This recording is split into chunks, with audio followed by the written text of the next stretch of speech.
Brooklyn Lou the Skeptic. Doing this live to invite people in to talk about anything they may want to talk about. Could be religious, non-religious, political, sports, UFC. It doesn't matter. Just want to open up my channel to people who want to communicate or have ideas or just want to express something on their mind for whatever reason. So if you're tuned in, come on in. I can talk on the live chat, or I'm going to put a link right now in. I use StreamYard, and StreamYard invites you in using that link where you can actually come on the screen to talk. So whatever's on your mind, come on in, let's chat. I was away for about 10 days, took a trip, visit family in the heart of the Bible Belt. I went out to Texas and spent a little time there. Kind of a different culture there than what I would prefer, only that they're only because they're very strict on cannabis, and I'm liberal on cannabis, and they're also very into the mega churches. Everything is bigger in Texas, as they say. And politically, they have a conservative right-wing type governor. And being more on the left, none of this really appeals to me. But there's a heck of a lot of nice people there. So I enjoyed my stay there. And hey, Butch Bennett, how you doing?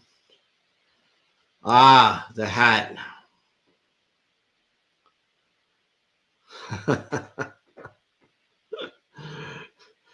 I really appreciate your service, Butch, but this was just a hat I bought at the store. So I didn't serve in the Air Force, but appreciate your service. Yeah, Bible thumpers are they're all over. Appreciate you stopping by.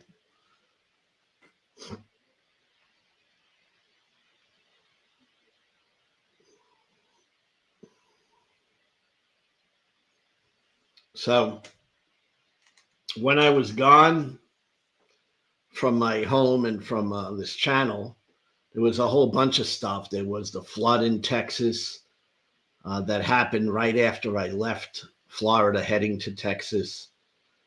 That was catastrophic. It was horrifying to see. And then there was the big, beautiful bill, which I think is atrocious, but it was in the news.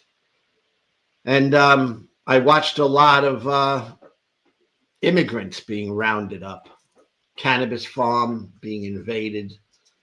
One passed away at that raid on the cannabis farm. So one human life was lost. That was awful. But, you know, we live in a crazy world and a crazy America today. So much going on every day.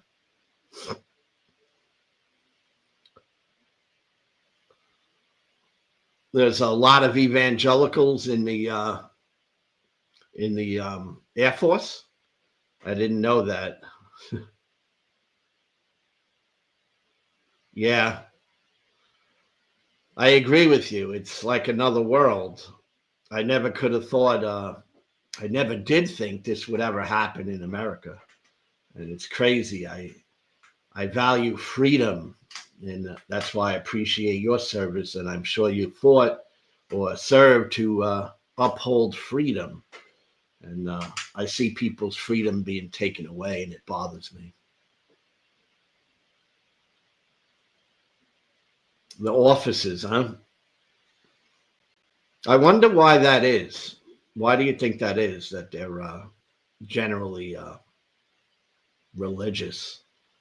Is it just the way that the culture is? Or is it that they want religious people? Or is it that religious people kind of like the hierarchical type of system? Because I guess all of that could play a factor.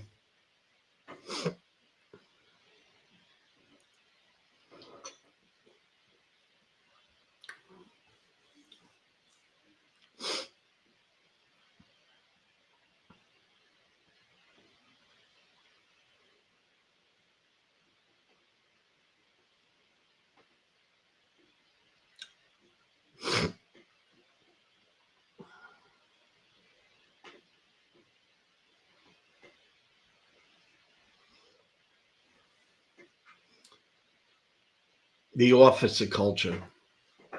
Yes. I'm wondering if you feel that there's a reason for that, that it's mostly white male.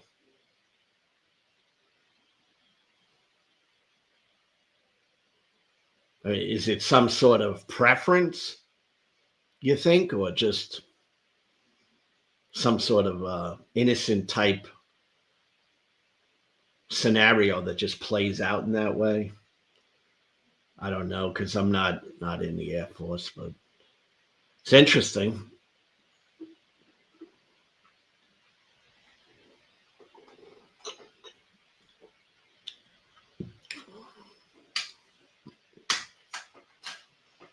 The trusty ape.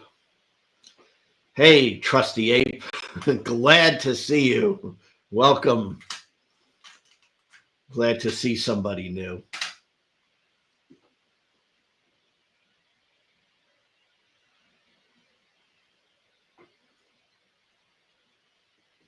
Yeah, you got to be pretty smart, right, to be in the be an officer in the military. You know, I always think of that movie with Richard Gere, The Officer and a Gentleman. Apparently, it's pretty hard to make it. Hey, look at the trees. Glad to see you. Hope all is going well.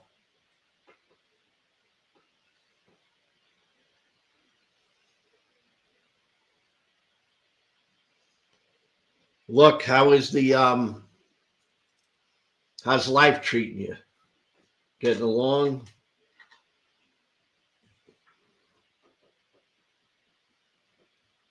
You know, look at the trees. I'll never forget.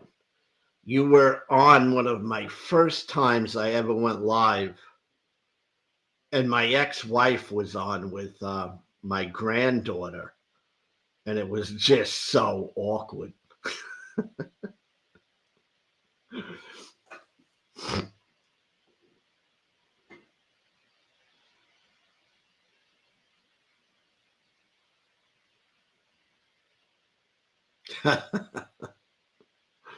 Yeah, you can be very smart and not think critically, and you can be very smart and have a religious mindset. It's strange how the human mind works like that, because so much of religion is just irrational, and yet some very intelligent people fall into that trap.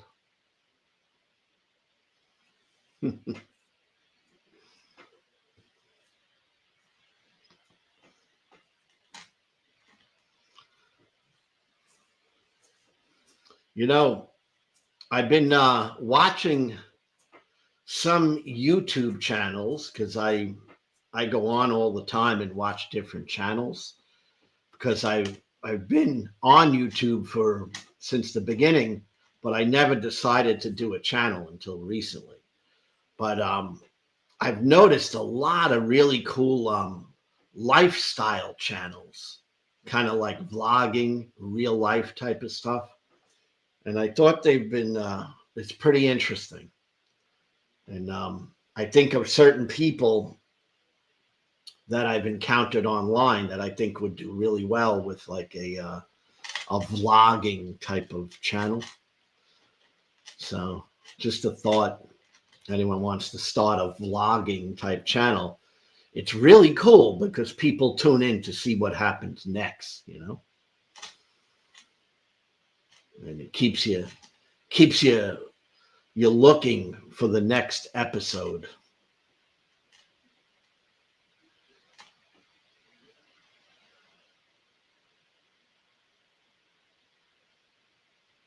Huh.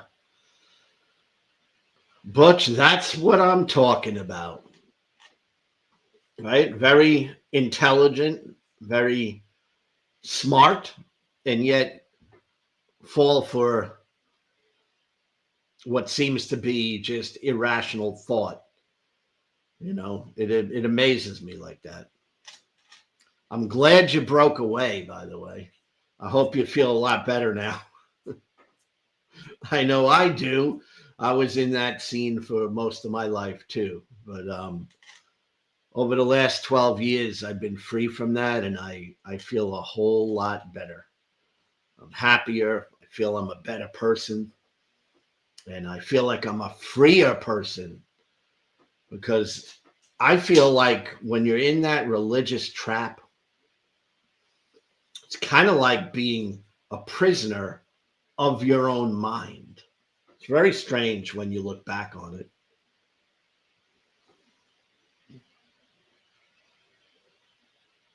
Mm. The fear tactics, they're pretty big.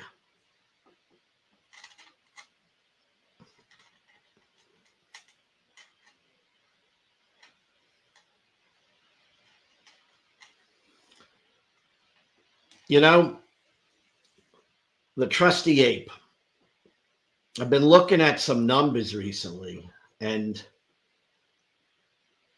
when you look at like a major religion like Christianity, the numbers seem to show that there are about 2 billion Christians or people who identify as Christians in the world today, and 8 billion people.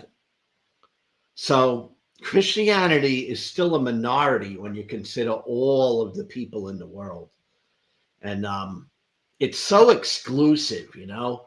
Jesus said he was the only way to heaven. There is no other way. And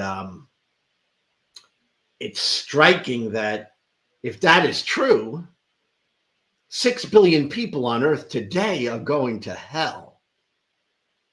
And only a possible 2 billion could possibly go to heaven because Christianity is all based on what you believe, you know?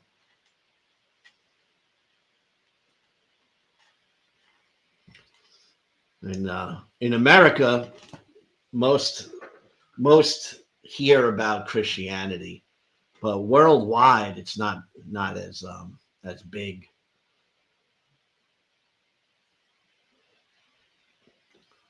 Tech.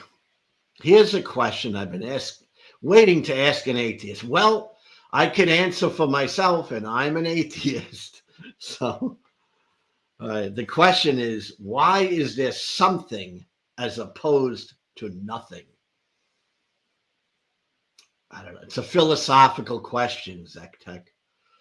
Um, I don't have an answer. I could theorize. I don't know that anyone has an answer to that. It's kind of like a trick question. It's like a riddle, right?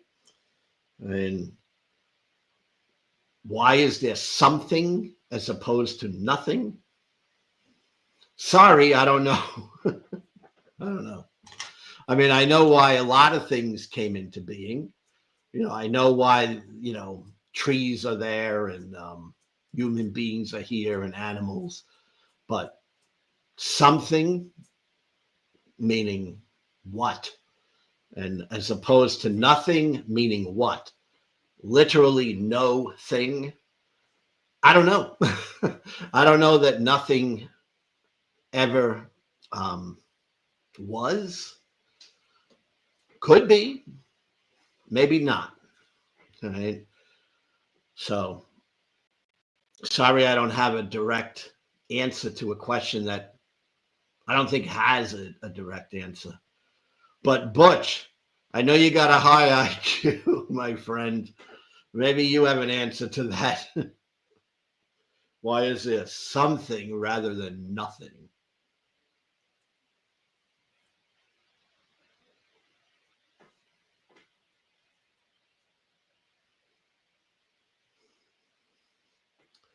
You know, I certainly have heard of Francis Collins, a little bit familiar with his work. I think it was the Genome Project, but I haven't read any of his work.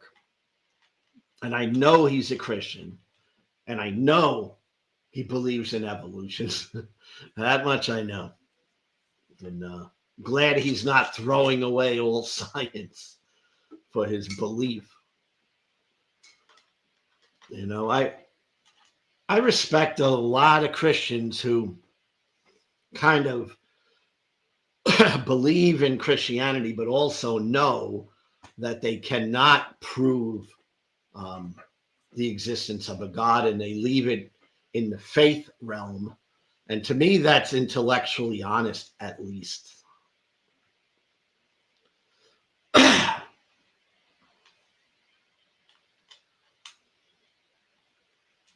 Ah, my friend Atangelo. Hey, Atangelo. I see you over there. I'll get to you in a minute. And we'll take a little time to talk. Please feel free to chat in the chat. I'm going to let on Atangelo onto the stage. He is a Christian I've spoke to a few times. Let's see what he wants to talk about today, because I'm all ears and it's an open forum. So anything goes. Well, admitting they don't know. Zectech, there are many things I don't know. And for me, it's intellectually dishonest to say you know things you don't know. And my opinion is that's what faith is. A lot of people use faith as they know something, when in actuality, they don't know. So they just use faith as an excuse to claim something is true that they really don't know is true. And I don't do that. So, Atangelo. And by the way, anyone new here, please subscribe. All right. I'm new to YouTube, but I'm getting a little bit better at it. And this channel is for open dialogue. I'm going to voice my opinion because it's my channel. So I make videos accordingly. But I like to hear from people that disagree with me, because to me, that's what makes it fun. So let me invite Tangelo in, because he always disagrees with me. Hey, Tangelo, how are you? Hi, Lou. I'm fine, thanks. And you? Doing okay. Good to see you well. Yeah, I'm coming to New York in 12 days. Ah, where you going? What part? I'll stay at 51st Street in Manhattan between 2nd and 3rd Avenue. Well, I don't know if you know this, but I don't live in New York anymore. Oh, really? No, yeah, I live in Florida. Oh, And cool. I haven't lived in New York in a long time. It's just when I created this channel, I used my, where I was born, and I lived still most of my life in Florida. I mean, in New York, but I haven't been in New York in quite a long time. Okay. Except like you, I visited a few years back. Yeah, I've been in Florida last time in 2019. So I went to Miami Beach.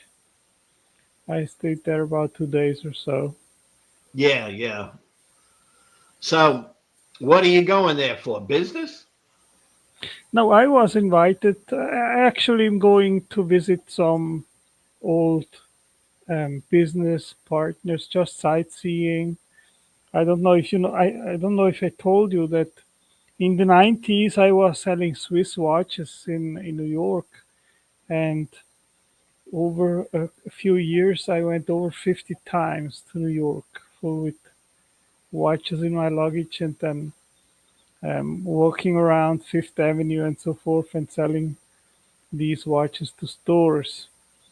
And I've not been anymore for 25 years in New York. And I was actually invited to have a lecture at a conference in St. Louis. And um, so I said, well, let me extend my visit to the US and also visit New York. Are you giving the lecture or just are you invited to the lecture? No, no, I'm giving actually two lectures on the Shroud Ah, of Turin. It's a congress about the Shroud of Turin. so who are you talking to? Well, there will be. I think it's even sold out. The event it's about 3 or 4 days. So there will be about 25 Syndonologists, which will give lectures, and there will be the audience.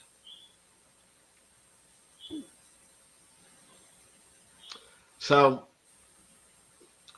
you are respected around the world. I appreciate that. Yeah, That's a really cool thing. yeah, yeah. It is sure.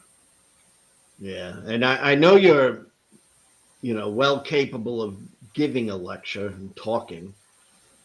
I respect you a lot. And the funny thing is, Tangelo, I see a lot of people that just I encounter that know you from the internet. And the atheist community, I see a lot of, you know, uh, negative comments about you. Yeah, I know. We know what they are referring to. Well, they disagree with you and all that, but I always appreciate you. I think you probably know that. Yeah, of course, the atheist community disagrees with me. Otherwise, they would stand for the same things I believe in. Of course, they don't. Otherwise, they wouldn't be atheists, right? You're right. And if you could talk me into being Christian, I mean, I'm open, but it's not easy because I live in the real world. Well, as you know, I'm not in the business to try to make converts because that's something that everyone has to figure out on their own what they want to believe. So that's not with me. So I got a question here from Tech, and kind of it's good for the both of us. So Tech asks, do you believe in free will? Oh, So, absolutely. all There right. is nothing that dictated me or urged me to join your stream. That was something which I decided freely. Yeah, I kind of see it the same way, but I've heard arguments against free will too. And I know this, the way I see that question is I live my life every day as though I have free will. So, in essence and essentially in my life, yes, I have free will. But there is a philosophical question that can be debated. And I don't know the answer to that, but I know I live every day as though I have a free will. Yeah, I think we all do. Yeah, because if we didn't, it'd be pretty strange, right? We lived a life, as though we had no free will. It'd be pretty weird, right? I think it would be horrible if we wouldn't have free will. Yeah, but I think, Tangelo, that there's this basic contradiction in religious circles of how do you justify or support free will with the absolute sovereignty of God. Like there's definitely yeah, an issue there. yeah, this is a topic which is debated for millennia, which Yes. goes into philosophy and theology, and it goes as well into Calvinism. If God chooses those that will believe, then so where is my free will, right? But I am not a Calvinist, so I don't have to scratch my head with this question. Yeah, I don't scratch my head with the question either because it can get really very philosophical. But I've always seen, even when I was a Christian, I did see like a contradiction there that I never could fully reconcile because I used to believe God was both sovereign and all powerful, all knowing. And at the same time, things seem to just happen, right? And that tension never really, I never really came to a conclusion on it. Well, I think the term all powerful has to be explained what someone means with that. So God isn't um, able to create a square circle Right. or to do all kind of illogical things. So God cannot communicate with anyone without using the basics of logic, because then it destroys communication, and even God wouldn't be able to do so. So it has to be defined. Yes. And in those definitions, there's a lot of nuance. It's not crystal clear for sure. I mean, because like you got God who is supposed to be in control of things that are going on, right? I mean, that's a basic of Christianity as far as I know. God is supposed to be in control of the things happening, right? So if that's true in some sort of absolute sense, um, you would not have the free will that you and I both kind of think we have, right? If he was in absolute control of all things, there's Well, a contradiction. I don't think that he is in control in the sense that he controls what I will decide, right? Otherwise, that would remove my free will. But his foreknowledge uh, doesn't remove my free will. So God knew from past eternity that the 15th of July 2025, I would join your stream and have this conversation with you. But that doesn't mean that he dictated it somehow based on his foreknowledge that I would decide to do so.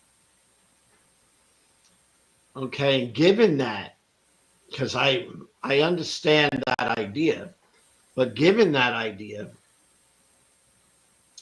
you're determining things for yourself. He's not Well, determining certain things. And if he's not determining certain things, um, he doesn't really have full control. It's a limited. I used to be of that idea, and I would call it a limited free will. It's not total free will, it's limited. The moment it's limited, somehow it's not free anymore. So either it is totally free or you lost your free will. Well, like if tomorrow you make a decision, is it your decision? Is it free? And if so, then God doesn't know what you're going to do. You can't have it both ways, Atangelo. Either he knows what you're going to do, and therefore you have to do it, right? Or he doesn't know what you're going to do. And if he doesn't know what you're going to do, he's not in full control. I've never been able to reconcile that. I see it as just a contradiction. And Yeah, yeah, I think that there are things which we cannot fully grasp and understand with our limited mind because we live in a physical realm which is based on matter, space, and time, and God is supposedly not bound to the things that He created. And that goes beyond my understanding. So all I can do is I can accept it by faith and admitting that it doesn't go into my full understanding. and I can respect that because I don't think it's fully logical. Okay. And that's where I would critique it though. I would put a magnifying glass on that because it doesn't seem to be fully logical, you know. And yes, it can be mysterious, but once you go into the mysterious, aren't you going away from fully logical? No, I don't necessarily agree with that because I recognize my limits in regards of my sensory perceptions and also my ability to grasp reality, which eventually is beyond our physical world that we live in. So um, I can perfectly live with the idea that there are realms of reality and existence which are above our understanding, and then just leave it by that. There's a mystery. Will you Yes, will you admit that? yes, Okay, so it's something you're not capable of understanding, and I'm not capable of understanding it either. All right. yes. Probably nobody of us is because we are limited precisely by the things which I just mentioned. Now, here's a question for you. All right. And I want you to ask me any questions because I love the dialogue. I really do. All right. But if you can't fully understand God, right? And I think most people will agree, believers will say, no, I don't fully understand God. That's not really controversial or anything. Right. So if you don't fully understand God, how do you know what he's going to do next? Isn't he going to be unpredictable, at least to an extent, because you can't fully grasp him? All right. And it always strikes me as like a limitation there. I never really liked that. I mean, maybe some people are comfortable with that. But if you don't really understand God, why are so many people running around saying they do? Because I think that God has revealed Himself up to a certain point, which permits us to trust Him. And I think that one of the biggest revelations is Christ becoming a human incarnate, God incarnate, and He dying for us, for you and me, for all humanity on the cross, proving how much he loves us. And once he shows us that he is benevolent, and he said to the apostles that he would go to heaven to create many uh, places for the church to stay when we die and go to heaven. So he again shows us that he has a benevolent plan for us. And if he reveals himself as a loving God, that his nature is loving, then this means that he has good intentions with his creation. And this permits me to be confident. And I think he shows it as well in answering prayers and things like that. So, um, what he revealed about himself to us in the Bible and also through personal experiences gives us the confidence that we can trust him that he is benevolent, good, and loving. And that makes us not be fearful, but being strong and secure. Well, let me ask you this, being you mentioning prayer, right? God would be, at least according to Christian thought, able to do whatever he wants. Do you agree with that? Yes. He would be able to do whatever he wants, right? Mm, Or no, as I he can't do. as I said, the term all powerful has to be determined. There might be things which he would eventually want to be in a certain way, but which eventually are not possible. Well, we have these words that are used to describe God, and maybe they're all inaccurate. Okay, so I'm granting that maybe they're just all useless, but let's face facts. People say that God is all knowing and all powerful. So there's this word there, and the word is all, okay? And we all know what that means. And when you're talking about things that God may not be able to do, then that is not all powerful or all knowing. So you got this idea that it just doesn't hold to logic, it doesn't hold to the very words used to describe it.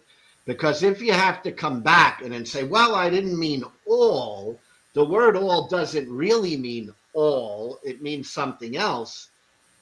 How do you feel about that? Like, do you feel comfortable doing that? See, I like to be precise if I can in my language. All right.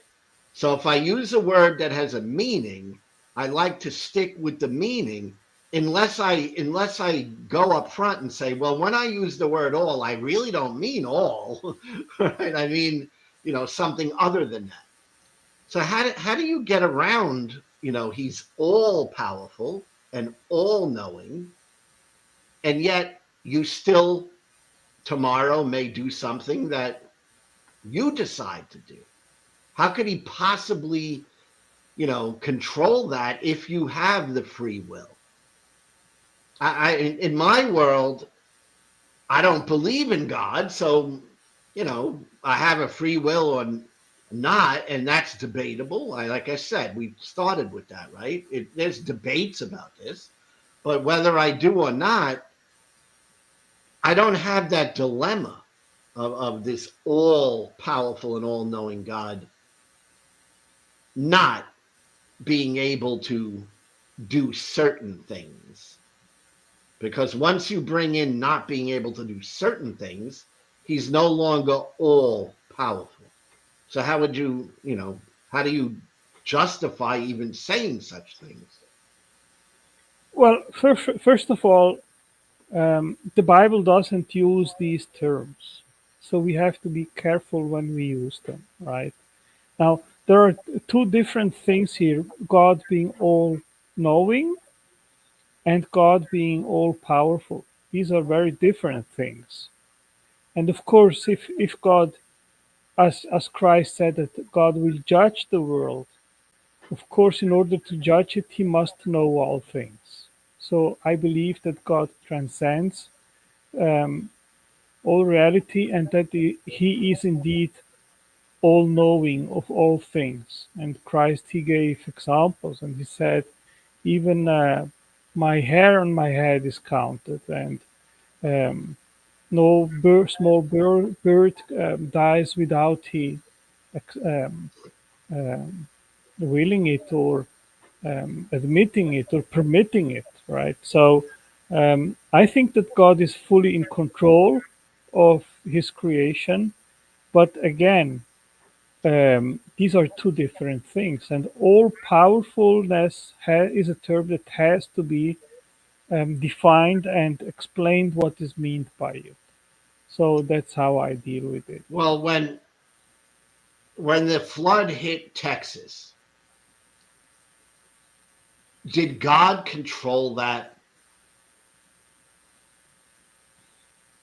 I think that God is in control of all events and nothing happens without he permitting it. So yes, absolutely, he was in control of these events. Okay, so when we see any sort of natural phenomenon, a volcano, an earthquake, a hurricane, the sunshine, the cloudy day, God is doing that. Do you agree?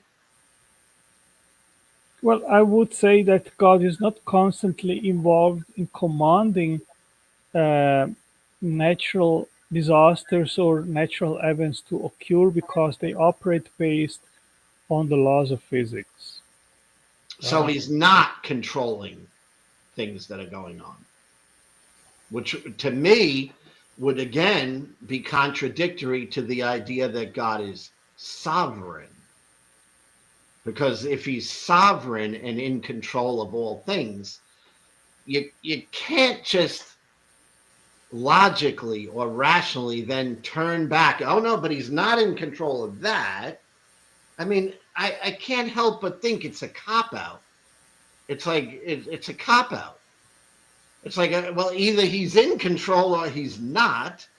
I mean, that's a basic contradiction to say he is in control, but he's not in control. That's totally contradictory, I think.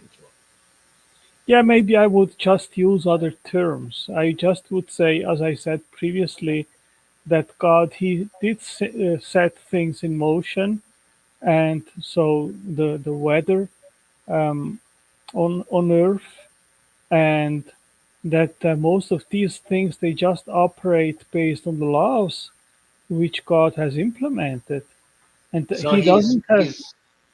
he's more deist. He's more of a God that let things be, and that's okay. I'm just trying to get to the real heart of these issues. He's a God then that would set up things and say, all right, now you have a world, and it's going to do what it's going to do, and I'm going to let it happen, and I'm not going to intervene. But that's not the God of the Bible. The God of the Bible is always intervening. So Well, how do I you wouldn't say justify? that he is always intervening, but the Bible reports things where God indeed intervened. And I think in that sense, he is indeed sovereign, that he has the freedom either to permit things to go their course naturally, or when he sees fit to achieve his purposes, he can indeed intervene and then uh, promote supernatural events to occur. So he does hear people, right? When people talk to him, he hears them, right? Yes, I believe that God knows everything, and when someone talks to him in prayer, he hears it. Yes. Okay, so honestly speaking, when God heard the prayers of the Christian parents sending their children to the Christian camp in Texas, he heard them. They were praying for protection, right, of Yes. their children. Hmm. God decided, nah, I think I'm gonna watch as the flood, even if he didn't control the flood, which I don't understand. He's not in control of the world. But even if he wasn't in control of that, he certainly watched it and he said, no, I'm going to watch as the flood drags your children and drowns them. And that is okay with you? Like, would you actually do that, Atangelo? Would you, if you had the power to stop children from being drowned to death, would you do it? Because I would. But the God who's supposed to be over this all, he heard the prayer of the Christian mothers and fathers. He heard the prayers of the campers and the girls. And he said, no, I'm going to make sure that I do nothing while you drown. Is that accurate or no?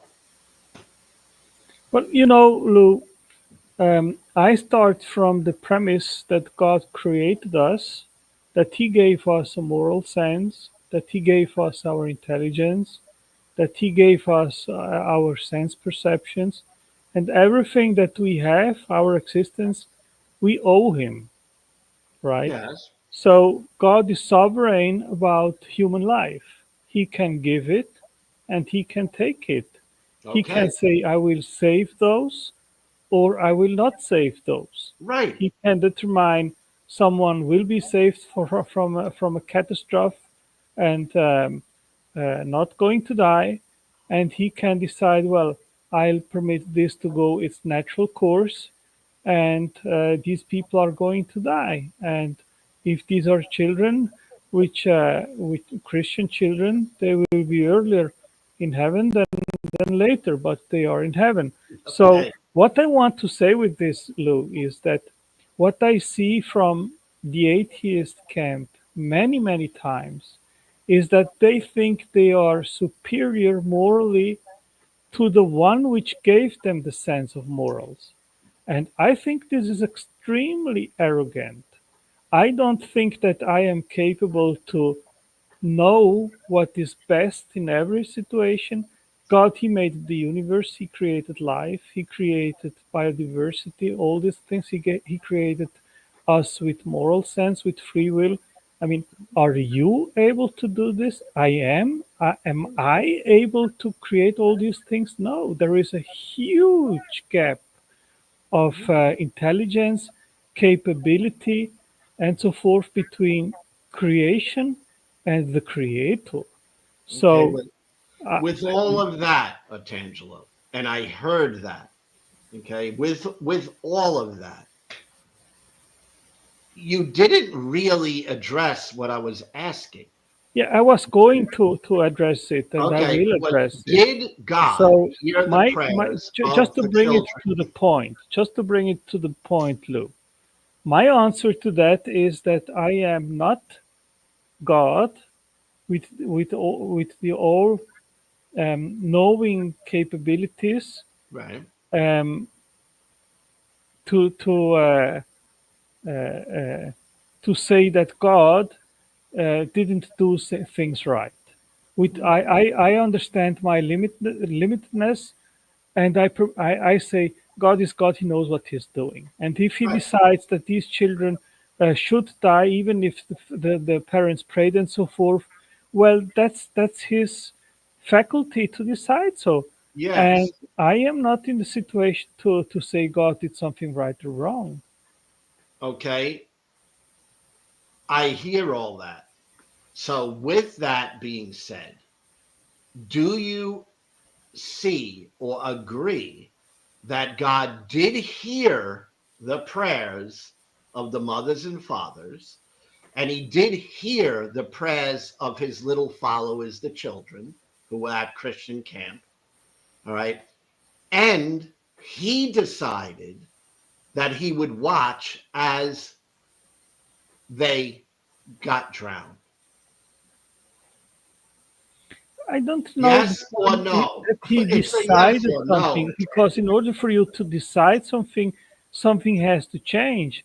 What I think is that he simply permitted this to occur, and again, I don't think I am in the position to say God did something right or wrong, because I'm not I'm I'm not not asking you God to to judge make this that, kind of Angela. judgment.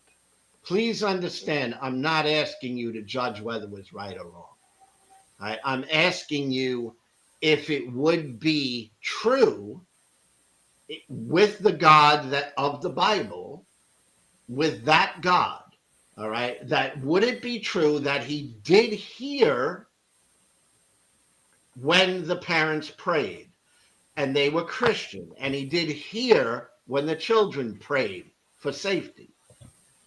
That's true. Is that correct?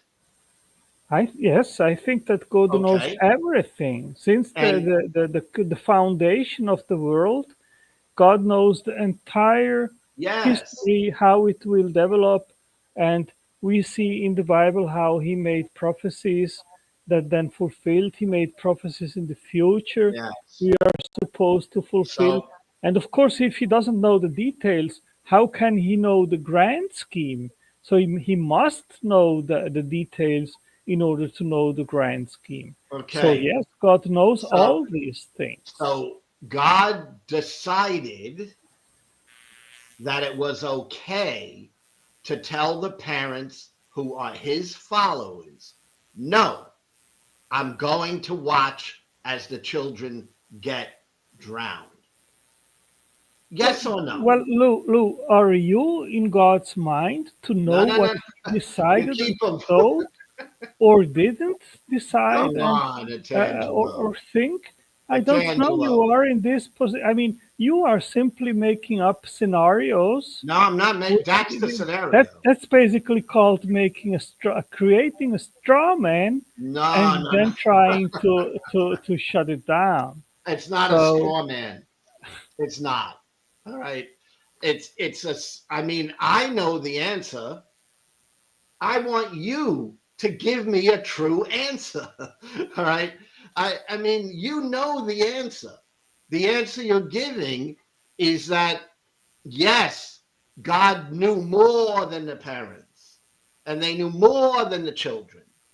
But you're not admitting one big thing, and that is that yes, even if he knew more, and even if it's all wonderful, and we think it's bad, but he thinks it's wonderful, all right, even if that happened, you must admit that he knew what the parents were praying, he heard them, and he heard what the children were praying, and they are his followers.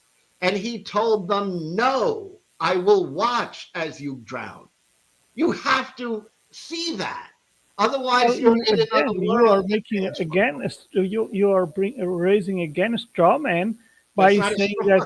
that God thought that this was wonderful. Who told you that? No, forget him saying it's even wonderful. He allowed it to happen when he already heard the parents praying. I mean, this is Okay, not so difficult. God I mean, allowed, I think you since need to be the honest. dawn of this world which He created, that it would roll down the way it does, with sin entering the world, with Christ becoming man, and being tortured for us. He knew all these things, and I mean, this goes into the question of Leibniz: did God create the best possible world? All right, that goes into this question, and um, Wow. I You're think that struggling. neither you You're nor I struggling to nor any one answer. of us is capable to answer this question. Listen, I'm answering it better than you are, Atangelo. All right. I'm being more honest. I'm saying it is within the realm of possibility that this was a good thing that the children were destroyed, and it was a good thing that he heard the prayers of the parents and said, "No, I know better than you do." That's I'm being honest, but you're struggling to be honest with me, and you're saying no. It's you're evading the question. All right, It's not and that I am evading the question, Lou. It's that I see it from a different perspective, and I don't allow myself to think that I am superior than my creator to judge things and how they should happen. That's maybe the big difference between you and me. You think you are in the position to judge God for his decisions, and I no, think I am not. okay, that was a straw man, D'Angelo, because no, I don't think that. All right, I don't think that. So that was a straw man. All right, I don't think that. Um, But at least it gives the impression to me that you think that you can put God to the judgment table. No. no, no, I reserve the right to make judgments of my own. I don't make judgments for you. I don't make judgments for anybody else. In my opinion, in my judgment, it is wrong to watch as children are drowned. Now, I could be But based wrong. on what It moral may be a standard, wonderful Lou? thing, all But right? Lou, But are you for not seeing me, that it's you are easy to make making a that judgment. moral judgment being an atheist while you have no moral standard which is objective and binding to judge something as wrong or right? D'Angelo, another straw man. Come on. All right. I didn't say that. But I Right. am saying Right. that if Yes, you are an but atheist, you're you making an cannot judge assertion things that is as not morally true. right or wrong. You're making an assertion that is not true. When I judge something, okay, I am doing it only for myself. I'm not judging it according to you.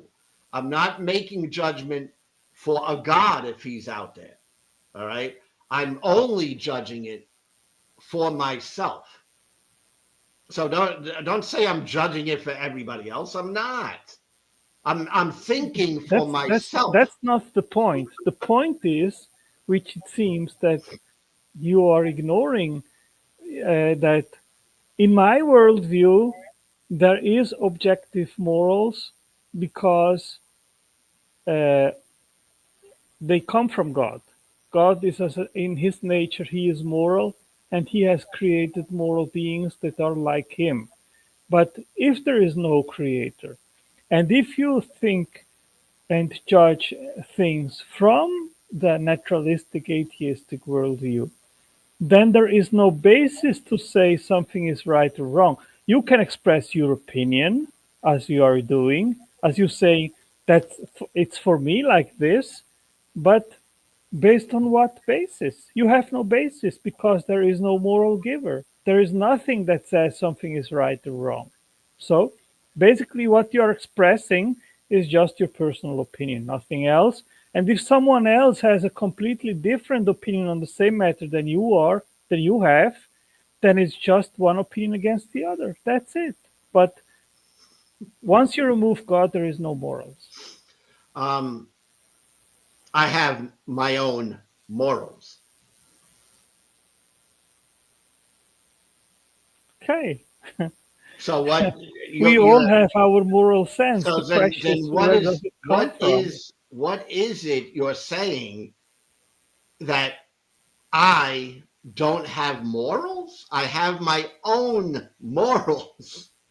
No, Is what I that am hard to saying, no, what I understand? am saying is this: that if naturalism and atheism is true, and if there is no creator which created us and gave us this sense of understanding what is morally right and wrong, Well, then, based on what can you judge things? As you said, it's my morals, okay.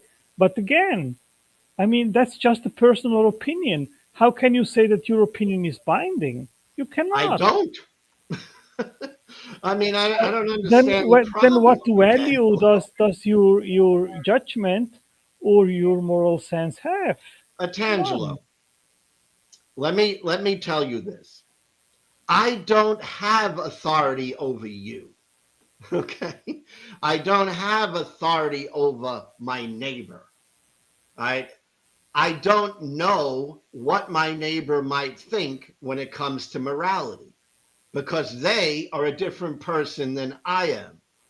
I am responsible for my own morality and I have my own morality. That's it. It's not complicated. You're complicated. But you You're think that complicating it. You're okay? going So into but you got to have a God. But there has no buts.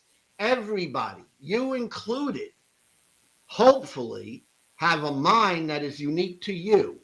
And hopefully you have decided what you think is moral or immoral, just like I have decided what I think is moral or immoral.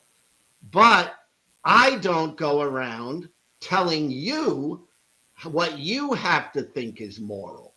And I'm not claiming that there's a super being in the sky that is in telling you what is moral. See, there's a difference between you and me. I'm not claiming moral authority. So when you give me that, well, who are you? I am just me. That's it. I don't, that's hard for you to understand. I'm no, I just a understand. guy, I Angelo. understand it. But Okay? what you are doing is what basically all atheists do. They borrow from my worldview in order to make sense of this world and judge things morally, which they think something is moral, something is not moral, which you can do if you are a Christian or if you are a theist, but which you cannot do objectively if you are an atheist. So, in order for you to grasp and understand this reality, this world, you need to constantly borrow from my worldview and then say, well, this is bad, this is okay, this is No, nice, no. this is good, and so forth. That You may can, that may in my make you understanding, feel you good. cannot do that because if this world is just driven by happenstance and natural unguided processes, then everything is just flowing molecules, nothing else. But Tangelo, have I ever came to you and asked you what is moral? Have I ever came to you and said, gee, I want to borrow what you think about morality? No, never did it. So why are you saying I'm borrowing from your worldview? Why? I'm not borrowing from your worldview at all. All right. I have my own thoughts about what is moral and what is immoral. I didn't come to you to ask you about it. All right. I actually trust my own thoughts. You understand that? How can you do that? Hmm? How can you trust your own thoughts? It's as simple as I do. That's it. There's nothing more to it. All right. You are actually complicating it. All right. I don't go to Christians and ask them, let me borrow from your morality. I don't go to a Muslim and let me borrow from your morality. I literally make up my own mind on morality. And you're saying, no, you're going to say, no, you don't. And you're being disingenuous because I do. That's what I do. Right? So if you say I don't do that, you're just being disingenuous because that's exactly what I do. Okay. And I don't know what it is that your morality has that mine doesn't. I mean, you'd have to ask me, well, what do you think about this moral issue and that moral issue?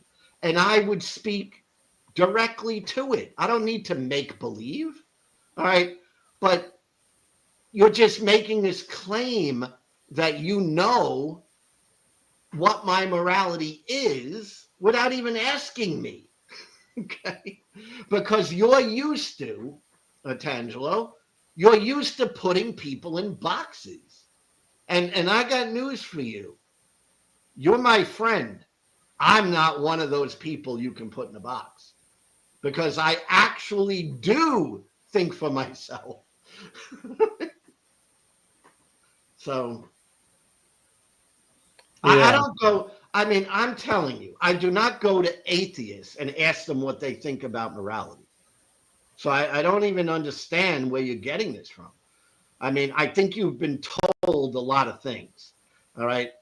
I don't go to an atheist and say, well, what do you think about this particular crime? I don't do that, Tangelo. All right. So it's just not honest for you to say I do that when I don't. Well, it was actually you coming to ask me about this scenario where these Christian children and their parents prayed and asked for protection, and then they went to this summer camp and they died. And why was God simply not answering their prayers and saving them from No, death? And I if didn't this ask. is if God can be moral by just permitting that this happened, at I least that's what I understood, that you were no. asking me if I Let me think that go. God acted in a moral Okay, correct way in permitting that or I not. didn't ask that. I asked you, not anybody else. You, just like you could ask me, and I will give you a direct answer. So I'm going to ask the question again. See if you can follow along. Okay. Answer the question. All right. Well, I actually think I straight Don't give me answered it. I philosophy mean, on why. if you don't like it, okay, but Okay. because All you I didn't want is like a to say that straight. I didn't I answer your didn't question, I didn't like that's it. I was disingenuous. not judging your answer. I just want a direct answer. That's it. I wasn't judging your answer. All right. When the Christian people, the parents of the children who were drowned, were praying for the safety of their children, did God hear them according to you? Of course.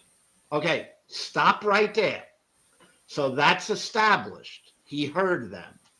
All right. Did he watch as the opposite happened and the children were destroyed, even though he heard the prayers of his own followers? Is that also true? Yes. Okay, that's it. That's all I wanted from you, Atangelo. I didn't say he was bad. I didn't say, maybe you're going into, well, maybe he knew more than me. Well, yeah, maybe he did. All right. But that's all I wanted was a straight answer to a straight question. Well, Okay. once I admit, and I think all Christians will say that God is all knowing, that He knows the future, that He knows every detail of what happens, then your answer is also in this particular issue here answered. Yes. And he also, Atangelo, you do believe he could have, if he chose to, have changed that outcome. Sure. Yes. Okay.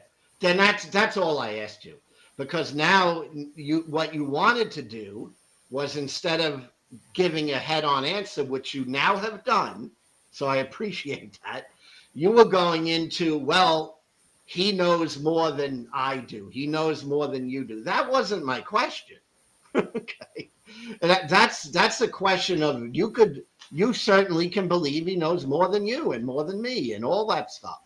And maybe what he did by allowing these children to perish, after hearing the prayers of them and saying no, okay, maybe he did the right thing. Okay, I give you that. but at least you came and gave me an honest answer that yes, he did know. He did know what was going on. He could have changed it. And for whatever his mysterious, wonderful reason was, he chose to watch. And that's all I was getting at, Angela. The exact same scenario I see atheists making here in Brazil. And I mean, if there is a Christian which has attended and participated in atheist debates and streams, uh, as much as I have, there are not many of them. Okay. And I have heard them accusing God and saying, "What kind of God are you worshipping which sees a child being raped by a rapist and being removed from its free will, and that child eventually is even crying out and praying to God to be saved from that rape, and nonetheless it has occurred. So what kind of God are you worship?" So it goes pretty much in this direction, right? Yes, and I recognize the reality of logic. That's it. It can be possible that the God knows what he's doing when he watches the children perish. All right. He could know better than the parents pleading with them, pleading with him, please save my children. And he may know better when he says, no, I'm not going to do that. So All let me right. give you my stance why I think that what I thought through what the consequences would be of this. Okay. So once God would have to constantly save people from bad things, that includes saving them from dying by natural catastrophes, um, being being children being raped, and all kind of bad things. And let's suppose that God would intervene in every bad situation. That means that God would have actually to remove uh, our free will, because the rapist, he would not be able to rape anyone because God would prevent this action to occur. So God basically would have to start to intervene constantly in our affairs, in worldly affairs, and then in the end, he would be basically a dictator who would dictate constantly and intervene in this world, and we would have our free will and being able to decide if we want to do this or that. It would be actually removed because he would intervene constantly in things to happen, and Right. that would be basically a dictator god. And I don't think anyone would like to live in a world like that. Well, I can only tell you that your particular version of God is more deist than some other people's version. All right. You see God as somebody who put things in play and then looks from the outside and looks, oh, that's going on. But I don't really feel like intervening. And I don't feel like intervening a lot. All right. So I'll just kind of let there be chaos. All right. And that's okay too. I'm not gonna say that's impossible. All right. But at least recognize that that's the type of God that you have. All right. You have a God that has chosen not to intervene when the children are being abused. He has chosen that. All right. Now, he might know more than you and I say it over and over, but you must recognize he did choose that. He chose not to intervene. And as long as you recognize that, I believe you're at least being honest. That's it. You're at least being honest that God did not intervene because he didn't want to. All right. And that's good enough for me. All right. I mean, whether or not that's a good God, a bad God, a medium God, whatever. All right. But at least you're being honest in that. And that's a direct answer. But to avoid it and say, oh, no, no, no, and blah, blah, blah, blah, blah, blah, blah.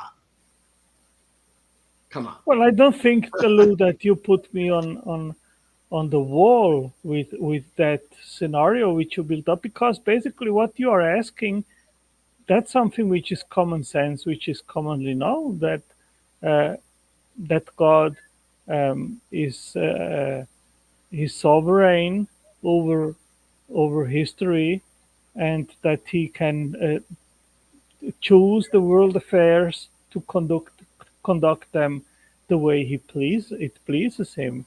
And the Right. Bible is also explicit that he created this world for his own glory. So Mhm. um, So his number what's one the big priority my is question food. is now, I mean, what is the big deal by you asking me these things? You know, because It's that's not not, it's something Tangelo. extraordinary. I'm not making an extraordinary confession to you right now. Tangelo, it's not really that big of a deal. What it is, though, is showing the type of God that we're talking about. All right. Yeah, We and are what type of talking yeah? about a So, God. in your judgment, what type of God is it? Is it? Well, obviously, this God is nuanced and very diverse. All right. And mysterious. These are words that, you would agree with. He's mysterious, right?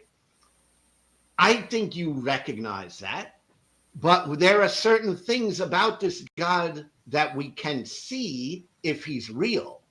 And one of them would be he listens and hears the prayers of his followers and often will tell them, no, I will watch as you suffer.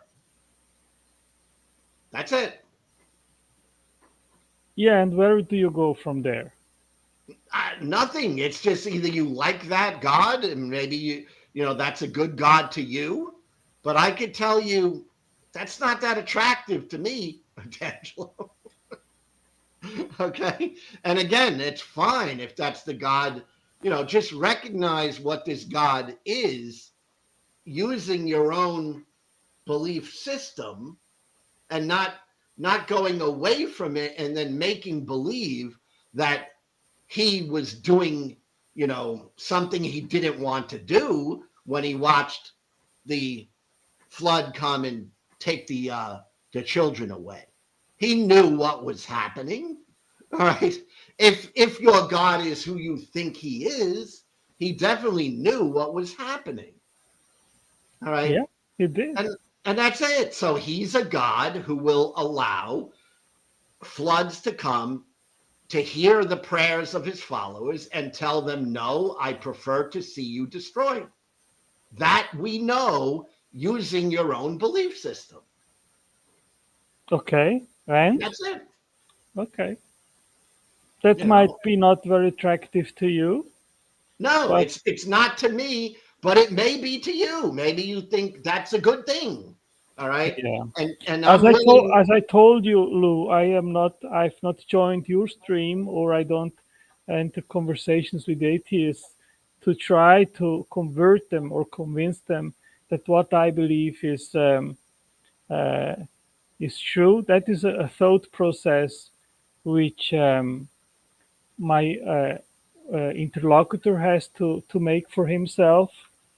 What I can say is that I have thought about all these things which you mentioned now, and I think a world which is perfect here on earth, and where God dictates everything in order to be good and perfect, that is something which would take away free will, and it's not attractive to me. Hey, two things, and I want you to think about this. Just give it thought, like I think about the things you say to me. All right. I want to hear what you have to say and I want to think about it. So think about this. Okay. If God does have a lot of power, doesn't even have to have all power, just a lot. all right? If he has more power than any other being, right? Maybe not even all power, but a lot of power, all right? And he sees a child about to be abused, okay? And he's knowledgeable enough to know that that is going to happen, all right? And he allows the one who's going to do this the free will to do it, but he decides he's going to put a little hedge, like a gate around that child temporarily, so that the child could not be damaged. And the guy's free will is not inhibited at all, but the person encounters an actual barrier between him and the young child. Nobody's free will is damaged, nobody's free will is taken away, but the child is safe from the predator. And you would think, or do you think, that your God is able to do such a thing without taking anybody's free will away? Because Okay, let's suppose that he is I able gave to you do a such things. scenario of how that could be done. Okay, Do so you let's object to that suppose scenario? let's suppose that God would implement this. He would have to implement it in every dangerous situation, right? Because if he would do it in the case of one child, but not in the case of another child, Mhm. then that would eventually not be considered to be just. So he would have to take care of all children and create such a protection, but not only in regards of rape, but in regards of any kind of situation which would be considered harmful or bad. I don't know if such a scenario would be possible without actually removing our free will. Well, I just gave you. How is it in the scenario I gave you? How is somebody's free will taken away? I mean, I've not. I mean, that is a thought experiment that would have to be thought through in all instances, in all situations. No, it doesn't. I've not done it, so I don't No, it think doesn't. I'm able to If give you a if coherent answer to that if a question. hedge, But a but gate, I or but Lou, listen, something to protect the I'll have child was put into place, the guy Lou. My wife still is calling had me, his free so will. Lou, my wife is calling me, so I'll not have much time here on the stream. But I'd just like to leave this last thought before I'm leaving. Okay, Yes. I think that God is in all knowing, in his capability of being all knowing and being so much more intelligent than you are, than I am, having created our intelligence and having created the universe, life, consciousness, morals, and biodiversity, and so forth. I believe that he knew how to create the best possible world where the least necessary harm would exist in order to get the most good of it. That's what I believe. Of course, I cannot back it up, um, but that's how I see things. And that's fine. You may believe what you want, but there are many people who do not believe what you do. Of course not. There are 8 billion people on this planet, and 8 billion uh, brains that think, each one thinks a little bit different than I There's do, about and that's all 8 right. billion people, and there are about 2 billion identified as Christian. So there's 6 billion people who think differently than you do. Yeah, Just a fact. yeah. Okay, Lou, it was nice talking to you again.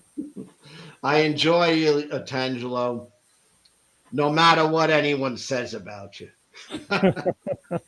And enjoy your trip to New York. Thanks. Have a good Be one. safe. See you. Nice talking to you. Till All next right. Be time. Bye bye. safe. Bye. So that was pleasant. I actually do enjoy talking to Christians. All right. It's something I enjoy it. I get frustrated like anybody else, but I enjoy it, you know. And yeah, I don't think it's logical to think that there's an all loving God who wants all good to happen and has all power and knowledge, and at the same time just will allow children to be abused. And it really has nothing to do with free will. It really doesn't. I mean, if a police officer ran by and protected the child, he didn't violate the criminal's free will. He just protected the child. and and a loving God who is all powerful would certainly be able to do the same thing, right? But we know he doesn't often, or doesn't quite often, he does not do that if he was real. But of course, I don't believe he's real. Okay. But I'm glad Tangelo was honest about certain things there. That was good. So, anyway, yeah, Captive Desk. Glad to see you in here too. And Ambushed Apostate. Glad to see you. I've been thinking a lot about Ambushed Apostate. So just so you know. And that idea I was just floating on to you that seems like you want to do. I think that can be a real winner on YouTube because I think people like to follow things, you know.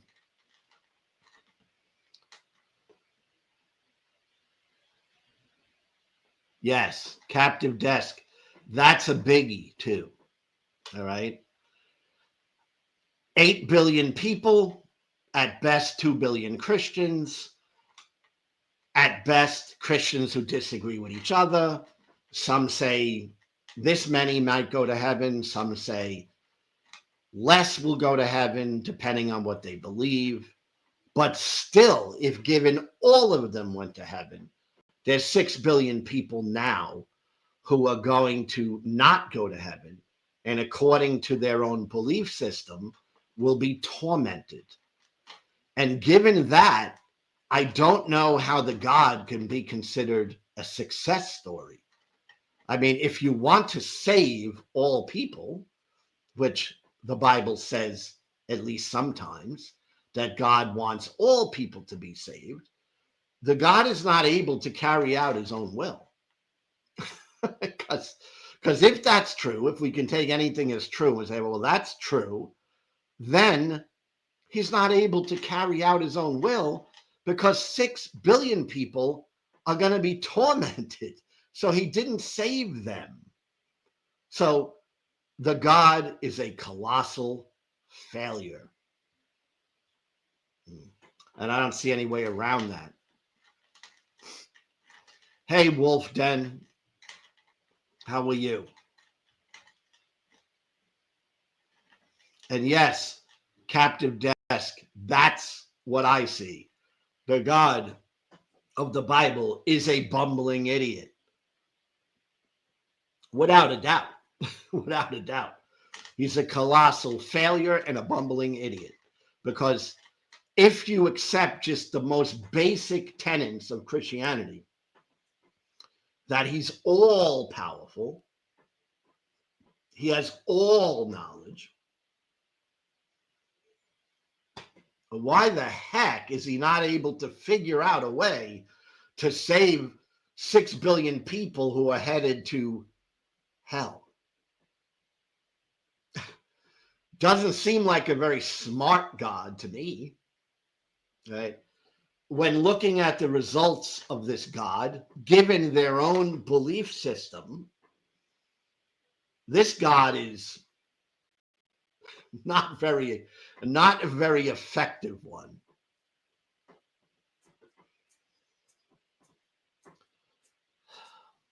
And then I got Wolf Den saying, because then he would be forcing it. Like the God never forced anything else. I mean, this stuff will make you laugh. Like if you think about this stuff, it's like ridiculous, right? This is a God who forces tons of things. This is a God who is pretty much a bumbling human being, a bumbling, fumbling human being. Right? He gets angry. He gets insulted. He has his feelings hurt.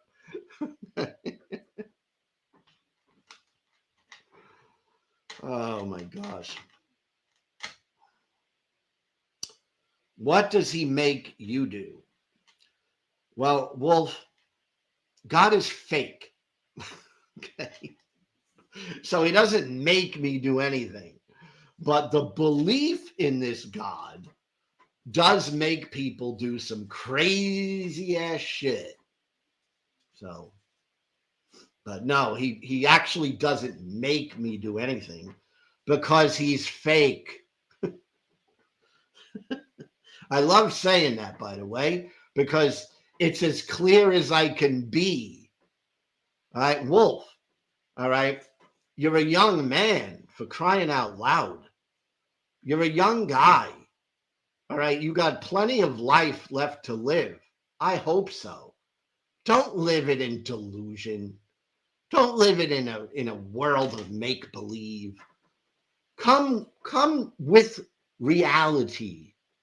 Live a fact-based life. It'll be a whole lot better for you. I know it. I was in that fantasy and that delusion. And when I started living a fact-based life, I became a better human being, a better person. Okay. And I wish that could happen for you. I wish it could. Hey, Marty. I don't know what a good question is. I got a few, but they're not something I hadn't heard before. So I haven't, you know, I mean, I haven't heard something new from a Christian in at least a decade. So, I mean, nothing new. I'd love to hear something new, right? But I haven't.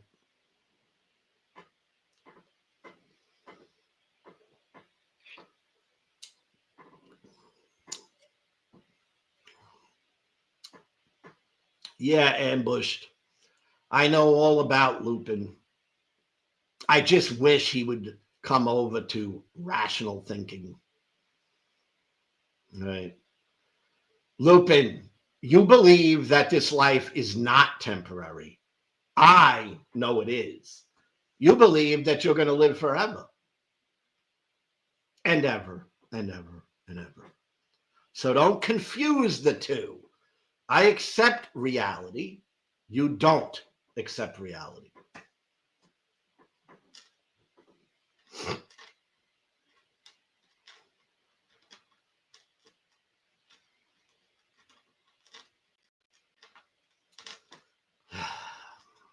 Well, anyway, Marty, hey, if anyone wants to join on the stage, feel free. If not, that's okay. All right. I want this time to be open. That's why I spend time engaging with people who I disagree with. I don't ever want to be that person whose mind is completely closed. So I want to hear arguments, but I'm no longer a fool. I'm not a fool anymore. So your argument has to be based on reality. And a good argument is not, I believe this and I believe that and I believe this. That's not an argument. It's just saying what you believe. Great.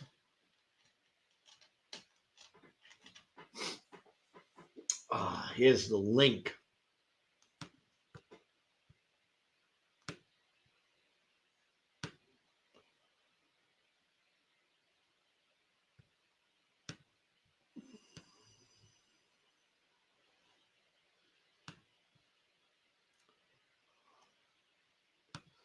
There's a link.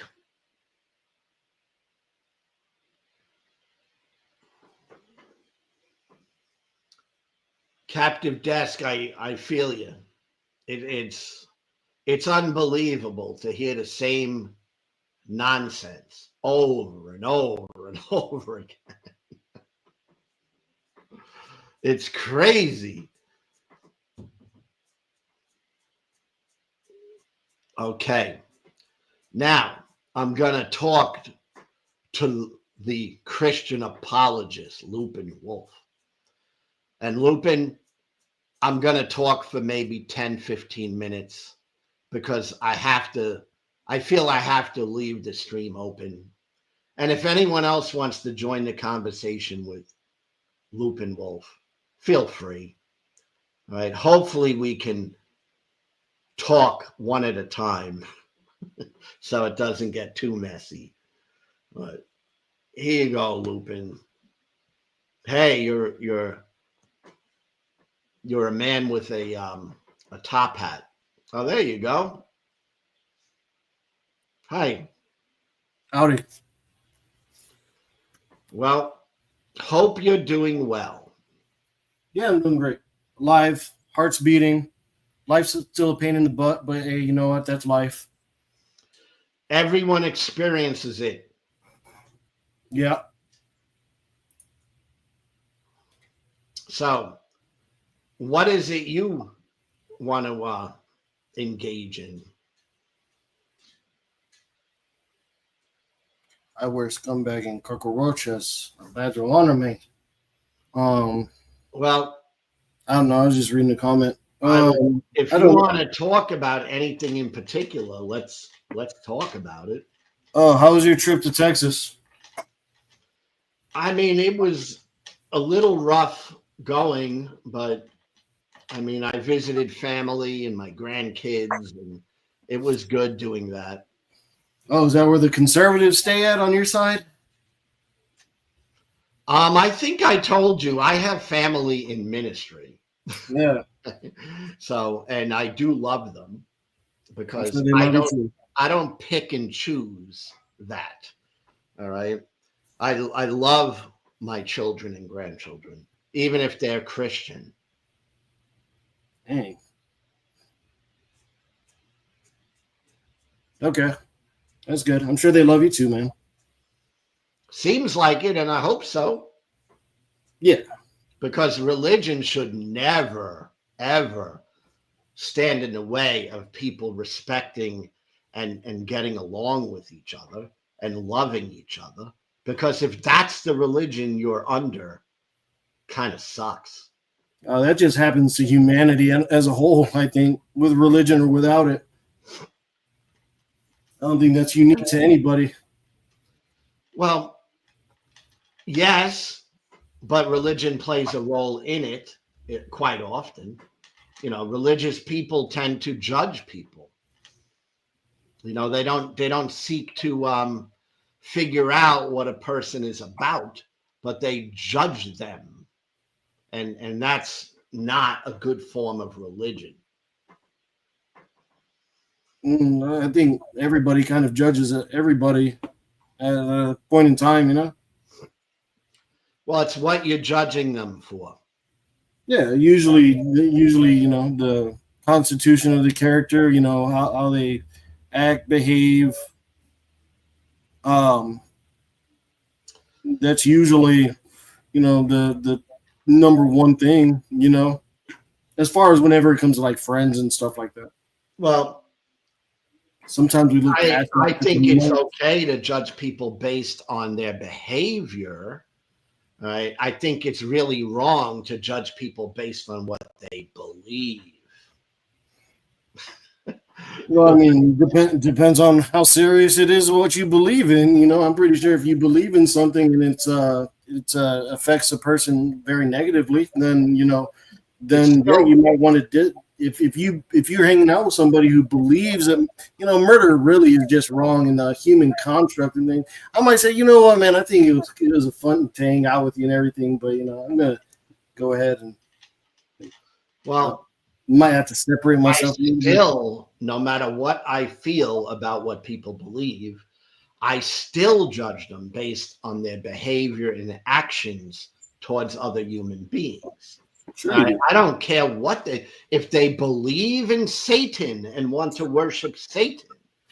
I really don't care as long as they treat other human beings decently. Do you get it? Yeah, I understand what you're saying. That your actions speak louder than your thoughts, essentially. Yes, yes, and certainly speak louder than whatever it is you believe. Sure, I could hear that. Yeah, That's it. I mean, that was my only point about that. yeah. What'd you know Tangelo talk about? Oh gosh, what were we talking about? The sovereignty of God, a little bit about free will, a little Mm-hmm. bit about prayer. Here's some basic stuff. Okay. The mystery of God, which is Yeah. always an excuse because anything that happens is always either, oh, look how good it is what God did. And then when something bad happens, it's always mysterious because he knows even when something bad happens, even when he directs something bad to happen, that it's really good. So that was part of our conversation. Yeah, it's amazing the way that God thinks, and to think that we can even comprehend it is kind of silly in its own way. Kind of quit trying after a while. Every now and then, some things happen and be like, man, whether it's good or bad, it's like, God, how did this happen? Well, I never have a problem with someone who's consistent. So people who say, well, they don't really understand God, I'm okay with that. That makes sense to me. But Yeah, we don't really I don't see. think it's possible to understand fully how God thinks. I think that would be ridiculous to think so. You get glimpses into his character and everything like that, but to understand how he works, I mean, we don't understand the brains of some like human architects and everything like that. To understand the brain of the architect of the universe of everything that we see, that's that's even more. It's almost laughable to think that you can even understand that. No, I agree. I agree with that. Yeah, I can see good things and bad things happen in this, and I don't question why they happen. Sometimes I might ask myself how, but then you realize that, well, I can't control everything in the world. I don't think any one of us can control everything in the world. I don't think any one of us um, can control most of what is in the world. All right. Most of what is in the world just happens around us, but we can control our own thoughts to some extent, and we can control our own behavior and our own attitudes. But no, I mean, shit happens every day all around me that I have no control over at all. Yeah, that's the atheist way. That atheist way, life's a bitch, and then it's over. Um, in a general way of thinking, and I say general because there's a lot to it, but yeah, Right. in my way of thinking, just so you know, I would say we're born, we live, shit happens. There are things we can control, things we cannot control. All right. And in the end, we leave. We pass away. It's final. And that's it. We leave children behind. Maybe we leave a legacy. Maybe we leave money behind or a house or any of that sort of stuff. But that's it. So I have accepted that quite a long time ago. Hmm. Doesn't bother me. That's fine to me. That's just Yeah. reality. I choose to live in reality as best I can. Sure. Yeah. I think that's possible. Um, I I mean, mean, I think it's whether kind of you're Christian or not Christian, are you born? Yeah. Are you going to live in this world until you pass away? Yes. All right. Are things going to happen around you that you like and dislike? Yes. This is reality, and that's where I live. I what if they don't try and make you live need forever to and download your consciousness into a supercomputer. I don't need to imagine things Oh, to make me feel better. okay. I feel perfectly comfortable where I'm at. Well, that's good. I'm happy about that. Well, I'm happy that you're happy. I'll be more happy whenever you get saved and come back to the Lord. But amen. If you're happy where you're at, I'm happy for you. That I doubt very much that would be happening. And if it did happen, it would have to be actual evidence. It's not going to be somebody said something. It ain't going to be that. Right. Yeah. What are the chances? What are the chances of you being on this planet and you have the instructions of life and you have all the evidence for the reason why, what, and what happens? What are the chances of you just having all the instructions and then you choose to? I mean, you're making the choice to reject it, and that's what God does. He gives you a choice, whether you want to say that or not. I mean, I guess at the end of the day, what the universe gave you a choice, and you just chose not to go by, having eternal salvation. You don't want to live eternally. We make choices every day. Yeah. You make choices. I make choices every day. Mm-hmm. Right? There's no difference. I mean, you're going to say, well, my choices are better than yours. I say, Well, I mean, I actually will say, I think my choices are better than yours. Who cares? Ultimately, we live life, we pass away, and that's all we know. And that's good enough. yeah, that's all we observe. We don't know what happens when we die. All we've seen is the examples of what happens when everybody else dies. We don't really know what happens when we die. But, we could say, well, it's been observed by so and so many people where I've seen this, that, and the other. I've seen this person die, that person die. I've seen younger people than me die. I've seen older than people than me die. I've seen people that died throughout history and they're still dead, And I mean, that's it. But, you say, well, observably, nothing happens really. But, it becomes different whenever you yourself pass away, for you to say that 100%, without a shadow of a doubt that nothing happens to, your being, your person, your identity, anything like that, to say that you 100% know what happens to that whenever you die, then I don't. Yeah, and I know you don't know. I know you don't know. And I know that much because nobody knows until that time comes. So Yeah. I said you can live your life and die. I mean, that's why there are missionaries here to help you come back to the truth and at least spread the gospel. But missionaries are telling me what they think. They'll tell you they should be telling you what the word is. It's not really. They're preaching something that they believe to be true. Sure. Okay. So what? No, that's fine. I mean, that's what they have hope for you. You may not have that hope. You may just be like, no, I'm done. I'm done with it. And, I'm dead. Done. That's it. It doesn't matter. Nobody's forcing you into anything. Ultimately, Lupin, it does not matter if I believe in this, I don't believe in this. The missionary says something to me and I disagree. It does not matter. Okay. On the grand scheme of things, you may be right, but for a Christian or anybody to go and not, share the gospel to somebody who's at least searching for it or trying to have that conversation, for them to spread that gospel and hope that the Holy Spirit works in them, then they might care. They might care.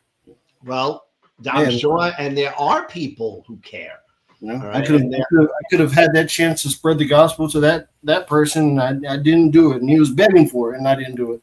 Well, I tend to think most people in America generally hear about the gospel. I have heard it thousands of times. Okay. So it's not something new to me. All right. I lived it for most of my life. So certainly I have heard it thousands of times. Okay. But aside from myself, most people have heard about the Christian religion, and some believe it and some don't. That's it. No big deal. That's it. So I want you to consider that. That's all. Some believe it, some don't. All right. You happen to believe it. Great. All right. Yeah, but no, there's no considering to really do. That's how it is. Some people believe it, some people don't. Exactly. All right. There's one thing, though, Lupin, that I want you to think about, and that is I don't put a big emphasis on that. On what a person believes. We're back to that again. I mean, if somebody believes in Christianity, that doesn't bother me at all. All right. What bothers me is when they try to tell me what I need to believe. Okay. Who's doing that? A lot of Christian people do that. It's called evangelism, and it's called, I get it every day. I have an atheist YouTube channel. I get it every day. People trying to tell me what it is I need to believe. And it's not going to work because I think for myself. I don't go to another man to tell me what to think. You didn't go to the atheist arc pro what is it? What was it? Protest? No, I wasn't there. Yeah. Well, it didn't look like you missed much, to be honest. I mean, not that I have nothing against it. Obviously, it was to me a good thing to do, but no, I don't go to atheists to tell me what to think. I mean, I don't do that. That's good. Now, I share some beliefs that are similar, and some things I may differ with them on. Like whenever they're like, we're free thinkers, but we all think the same thing, and we got to go and force our opinion down your throat, and protest your arc instead, Okay. Well, the arc thing, it's not just about protesting what people think. Oh, and then there was the whole excuse, it was taxpayer dollars and blah, blah, blah. No, I don't even, I don't care about that. I mean, that's good that you're honest that you don't care about it. Most of the people there, they don't care about it, but, they'll turn it around. If they start losing like an argument or start losing their, grounds on their argument or whatever, they'll go, well, taxpayer dollars, I don't get into the arc. I'm not even big on this creationism thing. I think it's literally stupid and dumb, but it doesn't bother me that people think that a God poofed the world 6,000 years ago. I mean, it's not a major issue with me personally, but I do think it's stupid. That's your right. Well, it's proven to be stupid. That's your right to believe that, but I don't believe that it's stupid. I think it's fascinating, honestly. I think that there's many Christians who believe in the facts that we see and observe in evolution. One of the fellas in chat pointed out before, Dr. Francis Collins, right? He's a Christian. Wasn't that like an atheist who wasn't that a scientist who what is it? What is he called? He did something with the genome. That's who I'm referring to. Right, that's what I'm saying. Isn't that what you're talking about? Yeah, he's a Christian, but he accepts he used to be an atheist, though. I don't think so. He like sequenced the genome or something, right? Yeah, he was part of that whole thing. Yeah. What's his name? Dr. Francis Collins. Christian, as far as I know. All right, but he's a Christian that accepts reality. And that goes a long way with me. Yeah, he did the Human Genome Project. But I believe he was like a staunch atheism, and his study on the genome, led him to become a Christian. Like his pursuit in debunking Christianity or debunking a creator led him to believe in a God. I think you got the wrong person. Could possibly be. There are people like that, but not as far as I know. You could be right, and I could be wrong. I mean, I've heard stories like that, and that's perfectly acceptable to me as well. I think what I've heard about this guy is like atheists try and use him as something, but it's like it goes against what they're trying to prove. It's like, okay, so you picked a guy who used to be an atheist, who is a molecular scientist, who studies DNA, and after all the research that he did in the study of DNA, he basically threw in the towel and said, you know what, that there's no chance that this all happened randomly or just by naturalistic mutations, whatever. He said, no, there's got to be a designer to all this. I'm sure there are people like that exist. Does that impact the way I think? No, because I think for myself. I mean, I'm an atheist because I determined for myself that what I thought was true was no longer true. That's it. I didn't need to ask somebody what to think. Can you tell some of these people in your chat to not tell you what to think, man? It's like, man, dude, he's trolling you, Lou. Don't buy it. He's a troll. Da da da. It's like, bro, Lou's just been saying that he's a free thinking man. All right, quit trying to tell Lou how to control his dang show. If he wants me on, he wants me on. If he don't want me on, he's gonna tell me. Give me up. Look, I don't think it's. I invite anybody on. Okay. No, I know that's not the point that I'm making, though. I just want you to know I invite anybody on. I mean, unless you're going to do something incredibly violent or illegal, I mean, I don't mind talking to anybody about anything. All right? Yeah. Oh, I'll talk to people that are into violent and illegal stuff too. Well, I mean, I've certainly known my share of people in that as well, but I wouldn't have them on my channel demonstrating that, Yeah, no. I don't think you're seeing the point, but the point was that you're a free thinker. Tell some of your audience that, it's just like, man, dude, let him talk to whoever he's going to talk to. I think that's my biggest problem with atheism that I have today is that, there's all these quote unquote free thinking people, but really they just go along with the crowd, or, oh, I can't say that because it might offend somebody else that I know, or something like that. It's like, let me address that, because I think there's some truth in what you're saying. Okay. On which part? I think there's some truth to what you're saying in that people generally start to think like other people, right? All right. And that's true for a lot of people, but it's Yeah, not everybody, because some people actually do stop and think for themselves, and they form their own ideas. Right. And I find that to be rare. All right. So I don't find that to be most people.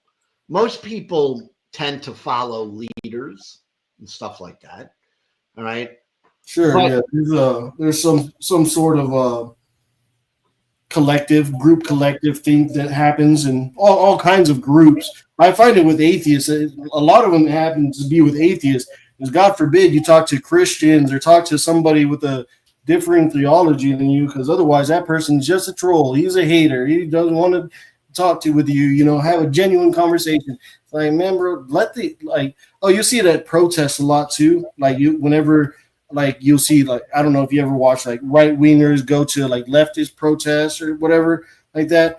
There's like times whenever they're interviewing somebody and then they'll send somebody be like, don't talk to this person, don't talk to this person, and you know it's like, hey man, piss off. All right, if I want to talk to a person, I'll talk to a person. I I used to be and used to do street preaching, Right. and many people were angry with me. Oh Okay. yeah, that happens. Now I do other things publicly, and many people get angry with me. So it's not a matter of, in that type of dynamic, it's just that people get very tribal, and they tend to stick with, things that make them feel good about the way they think. All right. I was out, I don't know, about a year ago, holding a sign, and I'm kind of left wing politically. All right. And I was attacked. So, you know, it happens. Yeah, people get attacked for wearing MAGA hats out in public. You know, Absolutely. And again, I didn't cry about it at all. not even a little bit. No, not even a little bit. Oh, All okay. right. I got attacked by two guys, um, but I handled it pretty well. Two guys way younger than me. They ended up running and calling the police. What'd you do? Beat them with your sign? No, I just literally Said in the name of Jesus, pop. I just literally flipped out on them because they were pushing me, and I'd had enough. And I threw my sandals off and barefoot went in the street and got in a fighting stance, and was going to knock them out. Okay. And they got all upset, and they ended up walking and backing up and then calling the police on me. So that's my own little thing that happened. That's And great. they were half my age, but I don't think they thought that a liberal progressive was gonna, not take their shit. Oh, you were a liberal progressive street preacher? No, no, no. That was in the past. I was a Okay. street preacher when I was an evangelical Christian. Yeah, I never had a problem with the public. I also was a door-to-door salesperson. Okay. Mm. I don't have a problem confronting human beings. All right.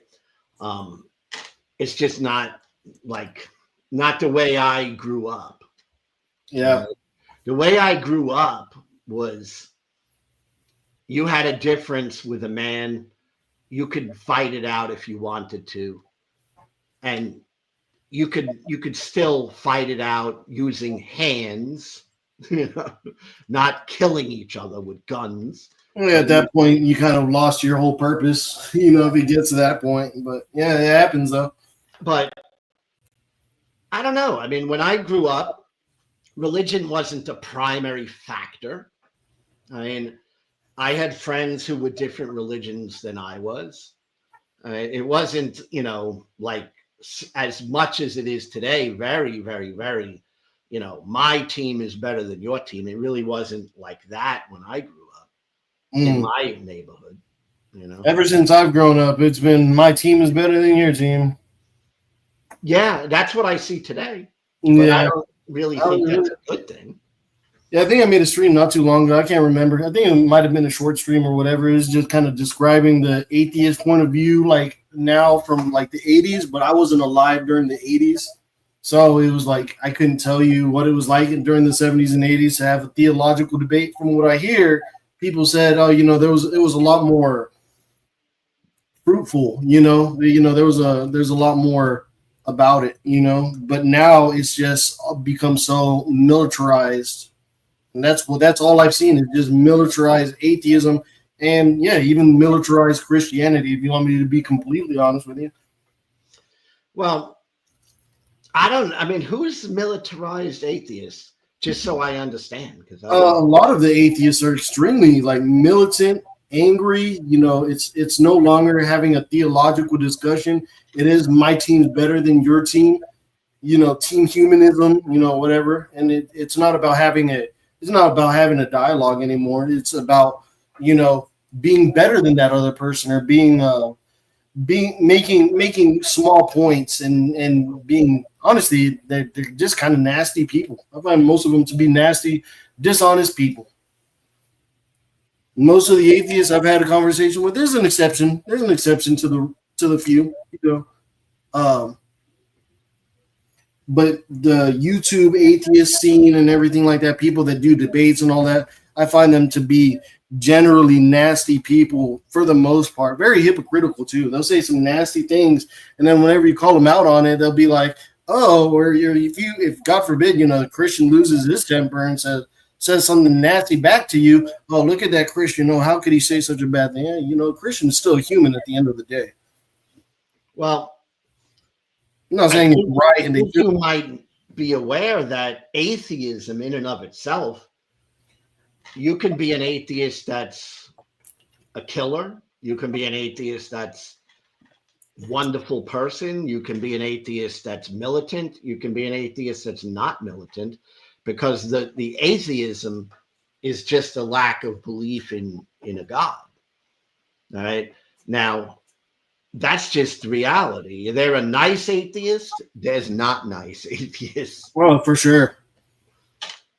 The not nice atheists I usually find are people that you wouldn't even have a conversation about religion with at all. Like that's it. Like usually it's the people that want to have a discussion about religion end up being some of the like worst, kind of people to be around. And well, I'm gonna try to explain my ideas on that, because we're having a nice conversation tonight. Yeah, we always have a nice conversation. Even if I post a short telling you to get rid of your doors, by the way, how's that working out for you? Have you removed the doors? The doors? Yeah, your front door, back door, you remove those? What, did you make a short or something? Yeah, I didn't see it. Oh, a lot of people saw it, Yeah, I have to look for it now. Okay. I was away, by the way, for quite a while. Yeah, it's okay. I don't mind that. I don't even mind people making fun of me. Oh, I'm way past that. I love when people. I'm saying that whole thing, like being sensitive, man, that's been gone a long time for me personally. Now, that has nothing to do with atheism necessarily. It's just I don't give a darn what people think of me. I mean, to be honest, Diggity darn. I really don't give a darn, and that's just me. I mean, that's just the way I am. Right? It was really you want to know what was really like funny, a stroke of genius on God's side. Oh man, God has an amazing sense of humor. Once you allow it to like happen, and like I have a lot of friends. They're on the right, and some of them aren't even like Christian on the right, and I picked up pickleball. You ever play pickleball? No, I was just talking about it recently. I have never played that in my life. Oh, well, there you go. What another coincidence, huh? Well, anyway, I have some friends. A lot of them are right wing, conservatives. I would say Christian, but right wing conservative. They lean on the right. Most of the people I hang out with lean on the right. Are conservative. A lot of them are sick and tired of both parties, to be honest with you. But they have their opinions on like George Floyd. Yeah, what about him? Yeah, some of them take it. Some of them can take it a little bit too far and everything like that. And I was like, I don't think the dude was a hero or anything like that, or a martyr for anything good. I think, I think it was tragic. Tragedy. A human life was lost. When it probably didn't need to. But I mean, I don't. I'm not going to go with the media narrative and everything like that and say, oh, it was like this person, that person, and everything like that. It's like, hey, the dude had, fent and meth in his system and whatnot, So if he couldn't breathe, I don't think it was because of some dude's knee.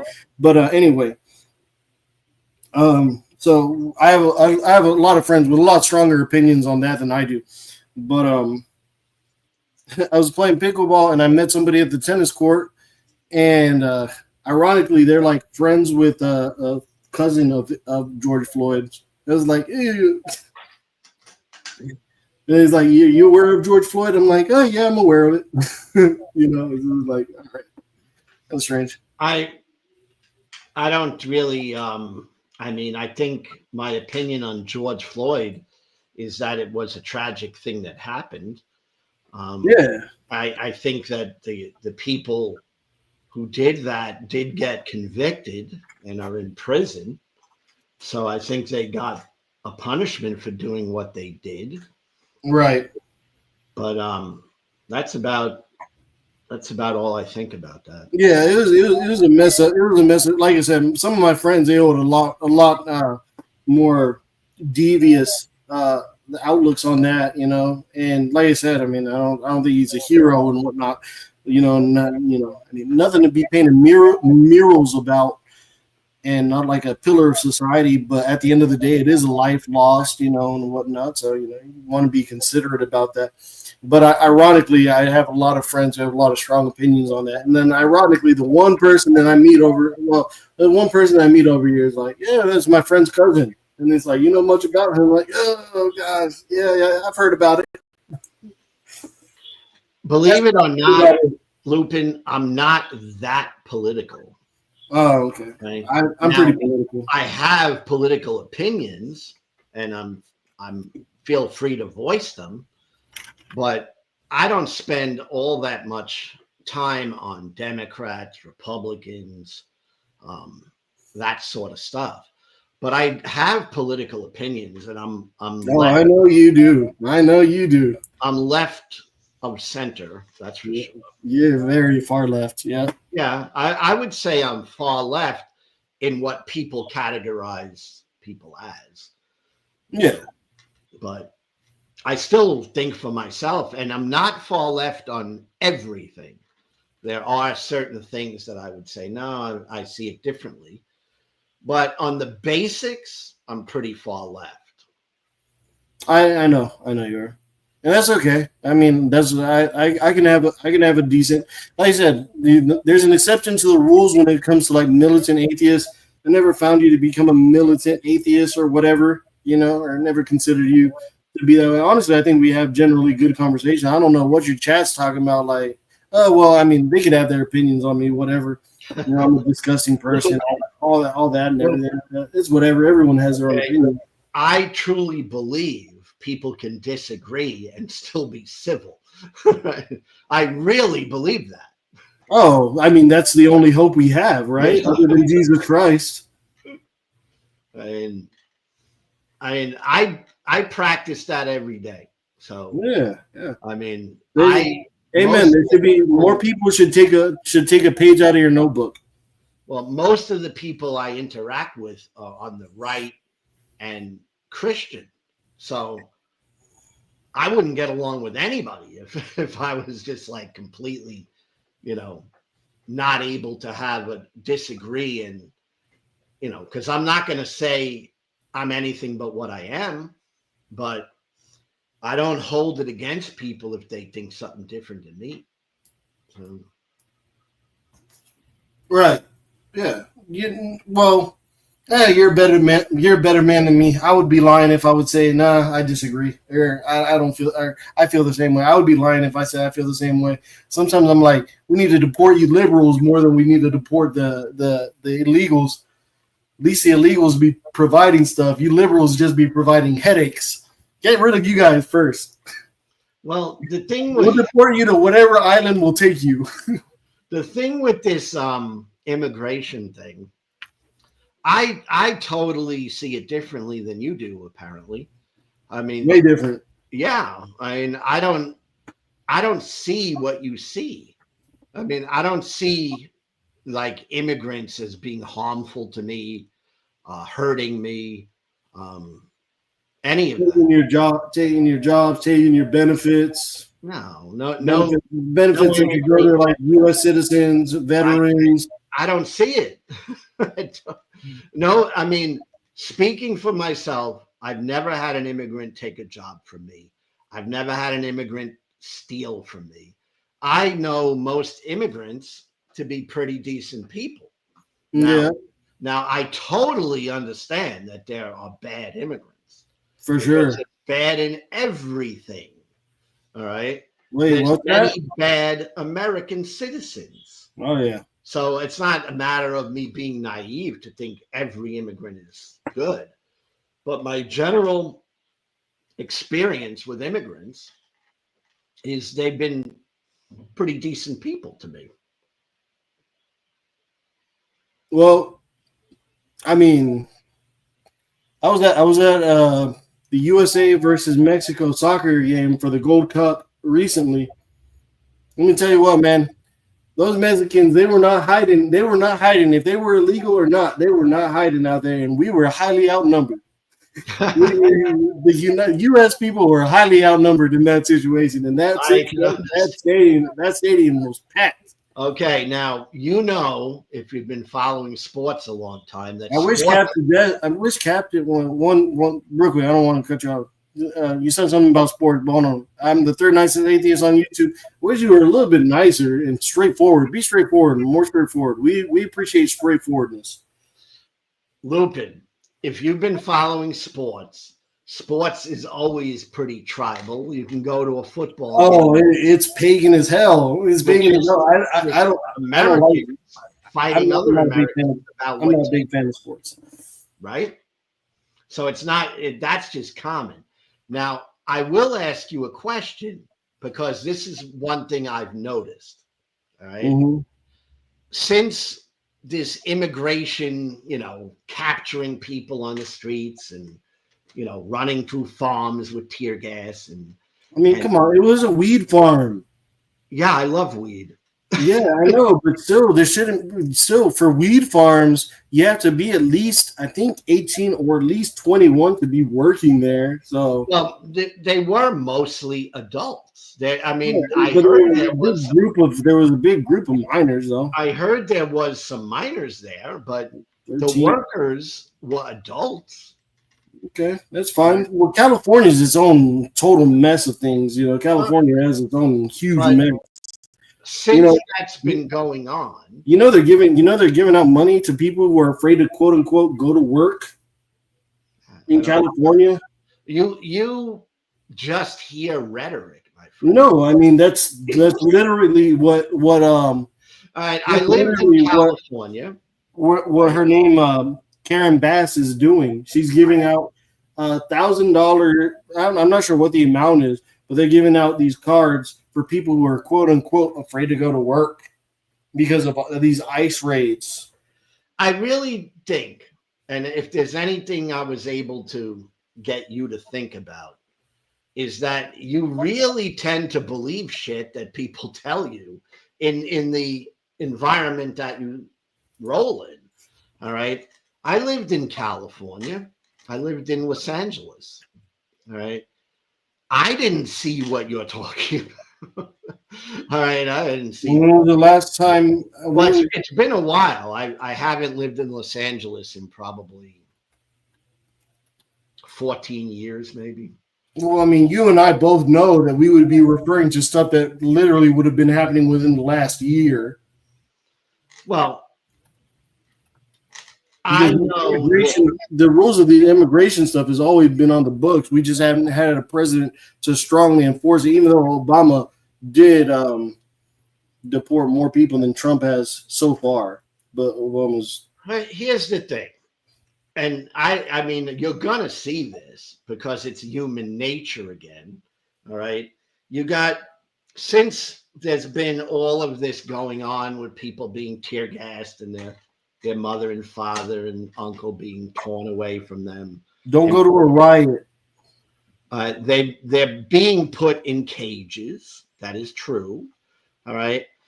And there's people, mostly Mexican, because it's a big Mexican population, all right, of all the illegal people in America that are undocumented, doing illegally here, according to the law, right?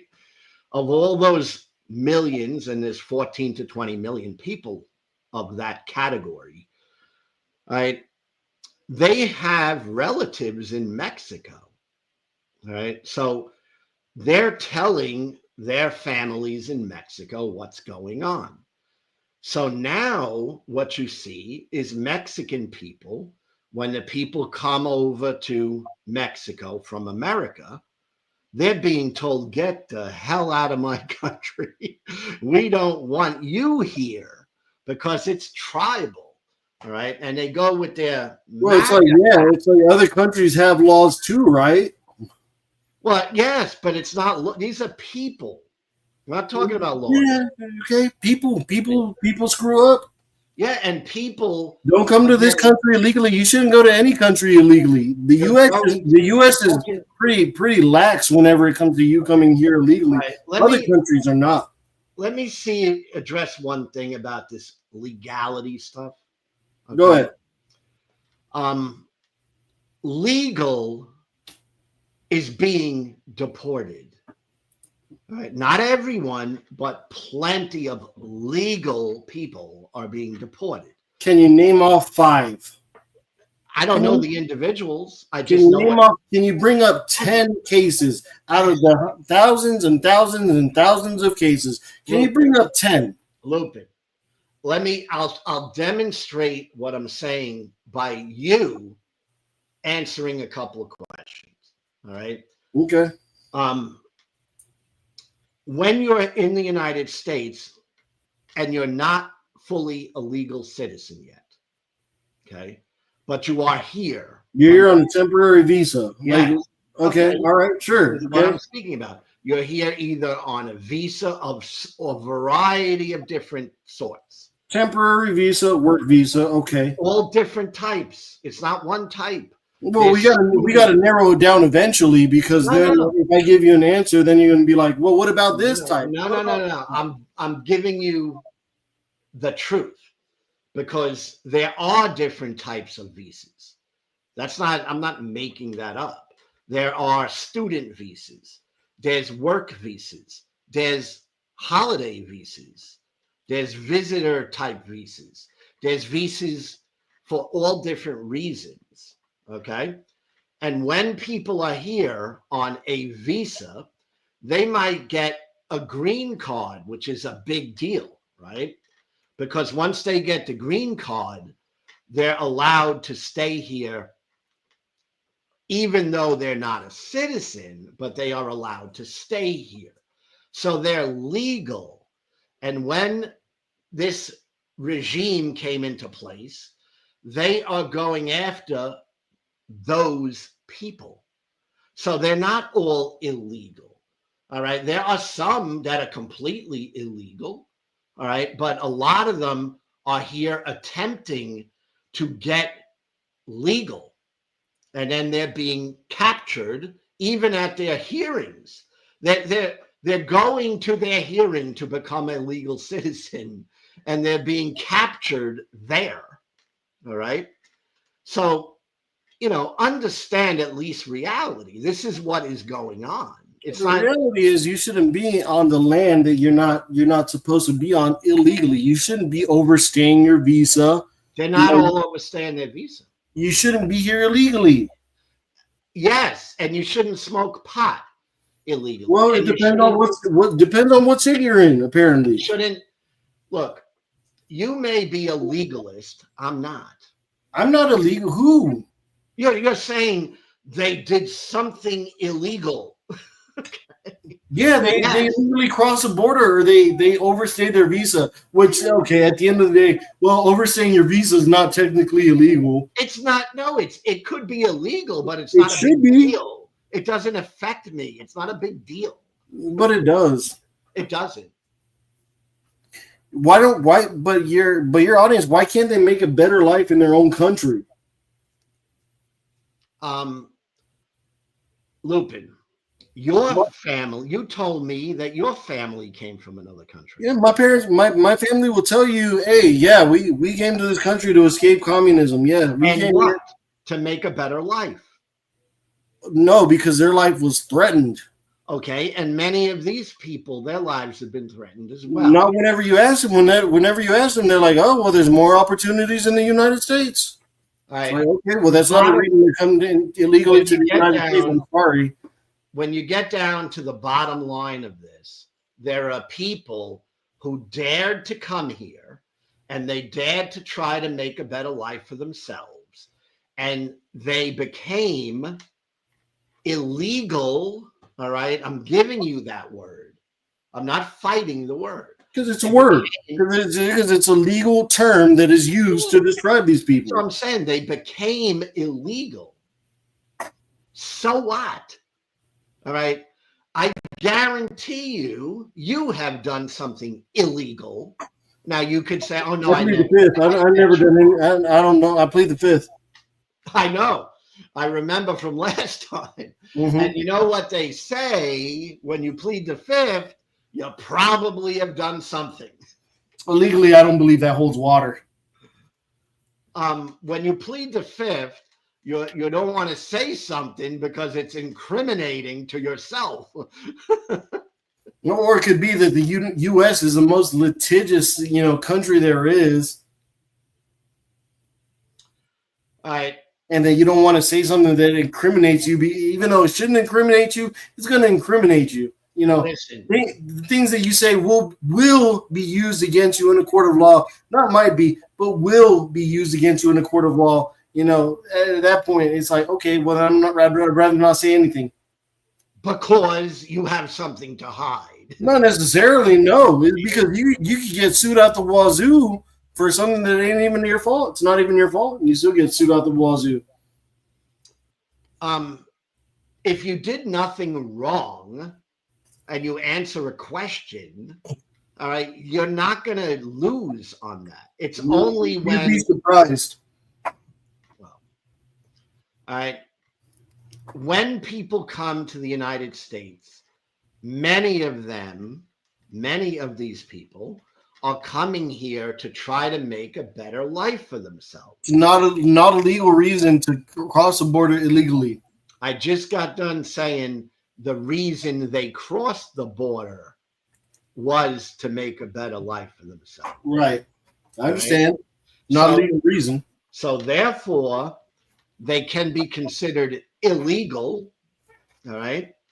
But what is their illegal crime that they committed, and why would that justify all the nonsense going on today?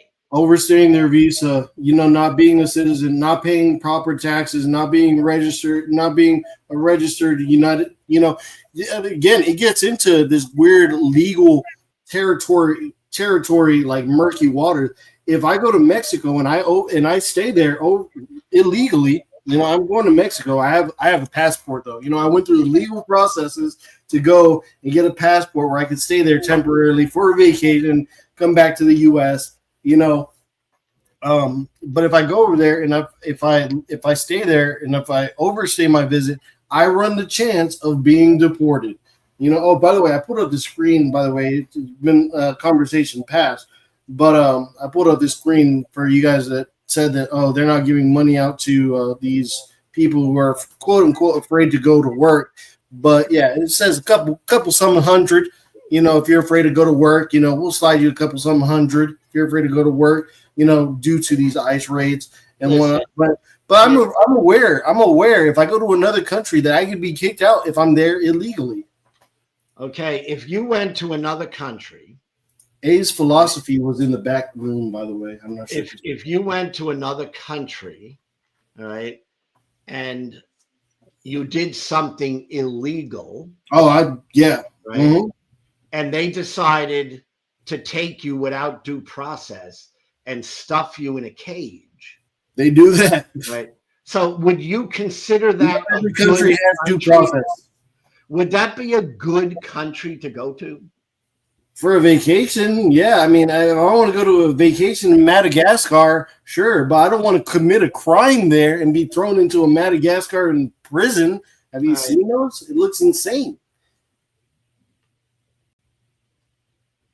Like I said, you're lucky if you're in the U.S. and you get detained here. At least you're getting, a housing unit, and you're not sleeping body to body to body next to a whole bunch of strangers with scabies, lice, all types of bacteria, flesh-eating bacteria.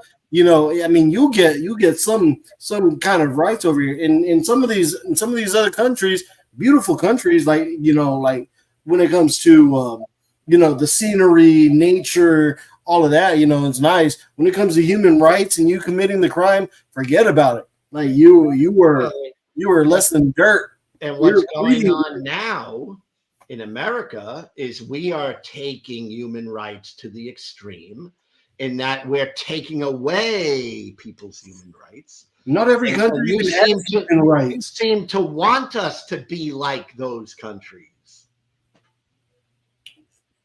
Yeah, well, I mean, you want us to be like those countries.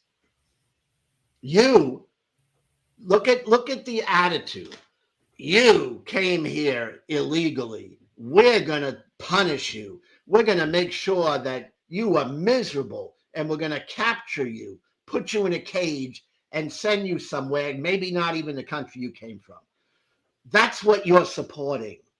Can you share my screen real quick? You're on the screen. No, share my screen. What do you mean? Oh, go to the studio real quick. It'll be very quick. Yeah. Los Angeles Mayor Karen Bass's recent actions and proposals include the following. Mayor Bass signed an executive order strengthening LA's sanctuary city policy. As a part of this order, she announced a plan to distribute cash aid funded by the philanthropic, in other words, the taxpayers. This is going to be the taxpayers. No, that's not taxpayers. Not city fund. Right. Philanthropy. NGOs. No. You made a mistake. Acknowledge it. Okay. It doesn't come from taxpayers. Okay, sure it doesn't. Yeah, because that money can't be laundered at all. Right.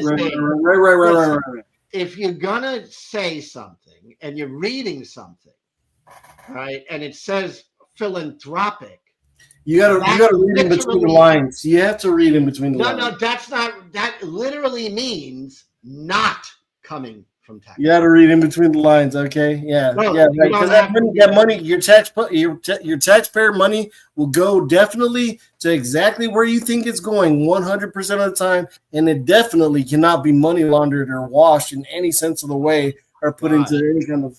You know what philanthropy is? Philanthropy, philanthropy is like providing money, starting a charity. Starting a fundraiser to be philanthropic. Yes, it comes from private individuals. Right. Not taxpayer money.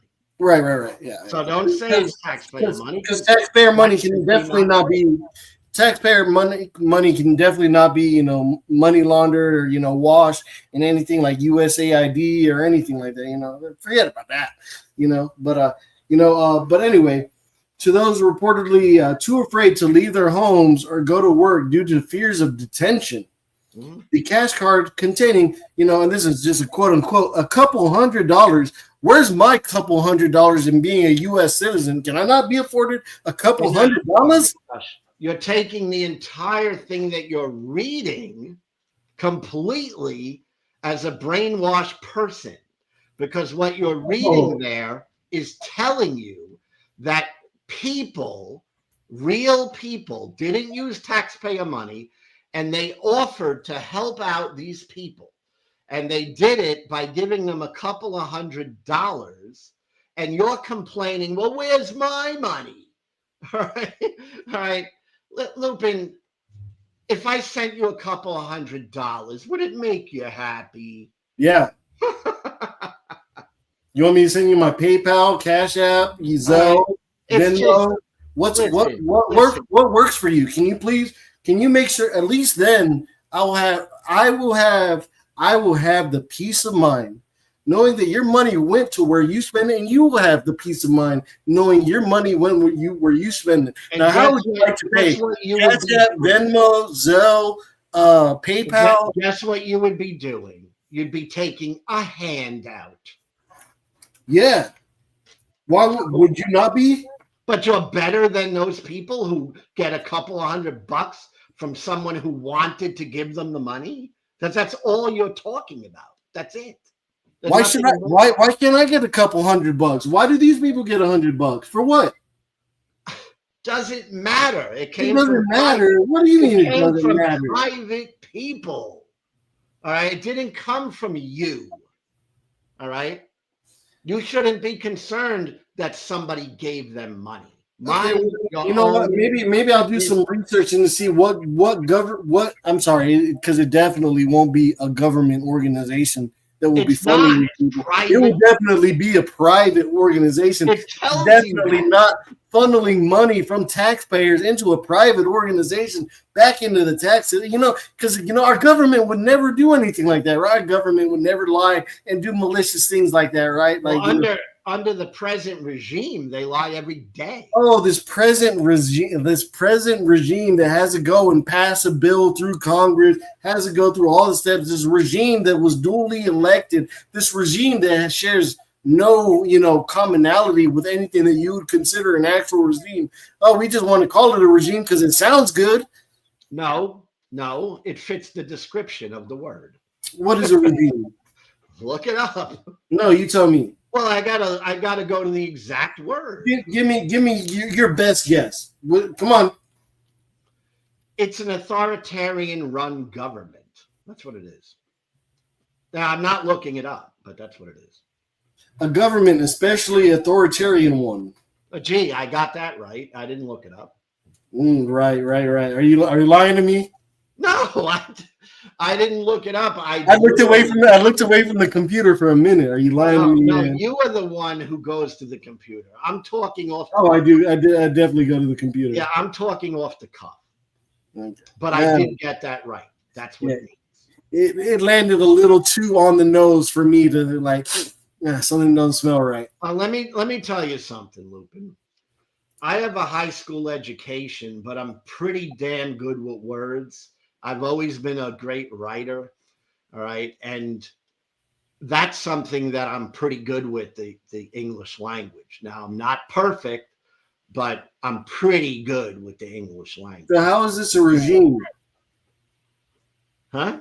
How is this a regime? How is what? This political party that we have now, how is it a regime? It's being run by a man. That's how it's a regime. What do you mean by that? Then why doesn't he just pass every single bill that he thinks of? Yeah, because the man has control over the Republican Party, and the Republicans, being led by this man, have a majority and are able to get things that he wants done. That's what's going on in America. So that's it. If you don't recognize don't recognize that, you're not in reality. Yeah, no, there's no regime. I don't see a regime here. Okay. Yeah, apparently lots of stupid people vote. I agree with you. Lots of stupid people vote. A lot of dead people vote. And a lot of illegals vote. Surprise, surprise. I don't know why in all these liberal and sanctuary cities they would want to get rid of voter ID laws and, kind of monitor who's voting. Because God forbid, you have a whole bunch of illegals voting, to kind of change the political landscape of things. But that would never happen. It would never happen, man. Republicans kiss the ass of an orange buffoon, and that's what's going on. Who? They kiss Trump's ass. Where? Why? I don't When? know. They're frightened of him. They're scared. Who? The Republican Party. I don't know how the illegals are so afraid of him and not afraid of him at the same time. I ain't afraid of him, but he's deporting so many people. He's deporting them all. You know, it's like he's so terrible, but he's really not doing a good job. But we're gonna cry about it 24/7. All right. Well, we've talked enough about this. I'm gonna let you go now. All right. You're not letting me go. I'm leaving. Oh, okay. Go ahead. Well, that was fun talking to a right winger. There was a fellow Lionheart. Are you still around? Or A's Philosophy? You're still around, right? Yes. The law, captive desk, the law has very little to do with this. I mean, I watch the law be broken all the time by this regime. Oh my gosh. Lionheart, you want to come in and chat?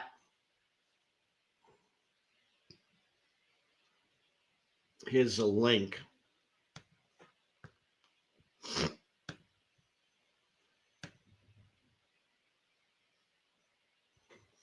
There's the link. Just pop in. Love to hear from Christians. And I appreciate all people, Christian or not Christian. And I'm happy to talk to Christians.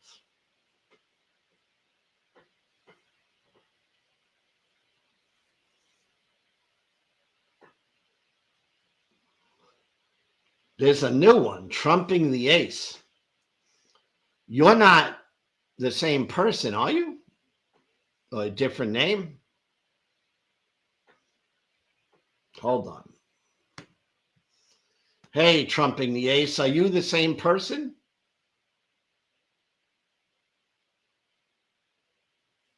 Can't hear you. No sound.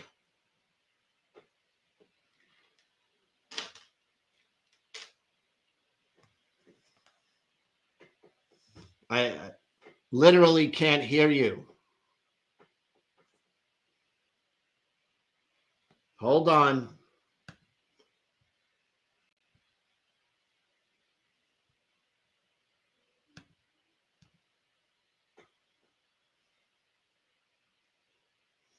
It says that you chose to mute yourself. I think you're good now.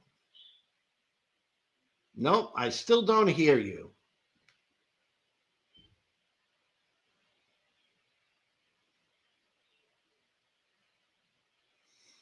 You got to check the sound because I cannot hear you.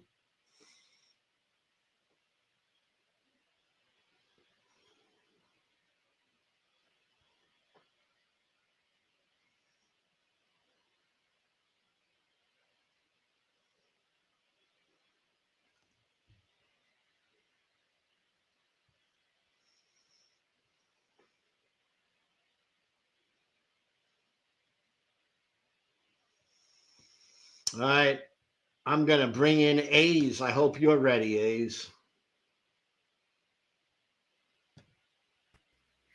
Can you hear me? How about you? Are you in? Can you hear me? You, I can hear. Okay. So If I'm going to hold on.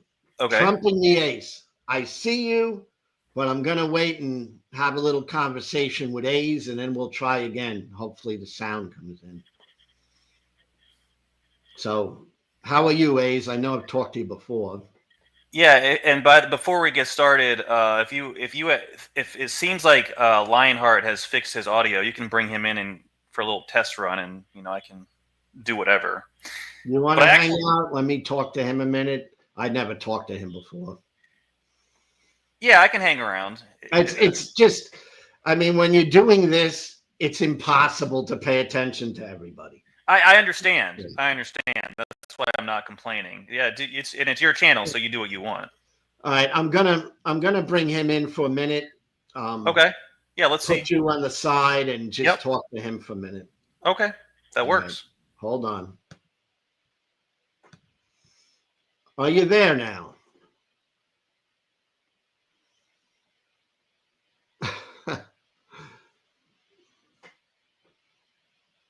we definitely trumping the ace.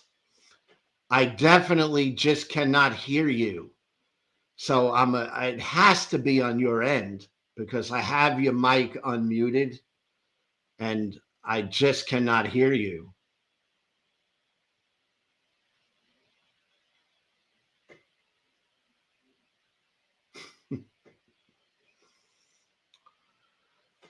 All right. Well, I'm trying. Marty, by the way, I like Marilyn Monroe. All right, A's, you back? Yeah.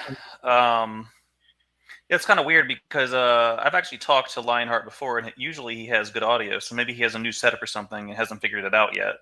Yeah, I mean, I have him unmuted. Yeah, I couldn't hear him either. It definitely sounded like something was wrong with his setup. Maybe, most likely. Anyways, well, what I'm trying to do, go ahead. Lionheart, hang out a minute. Gonna talk to A's for a minute and then get back to you, and hopefully we'll get the sound cleared up.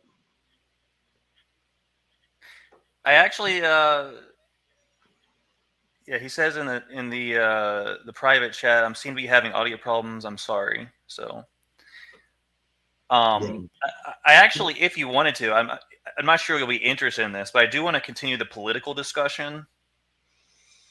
I mean, I don't mind talking a little politics, but I try to be brief, I guess, you know. Well, I think it's important because it actually has, maybe one could argue, has a more impact on us than these abstract discussions about whether God exists or not. I mean, it's all important, but you know, at the end of the day, the politicians are the ones up there making decisions that actually.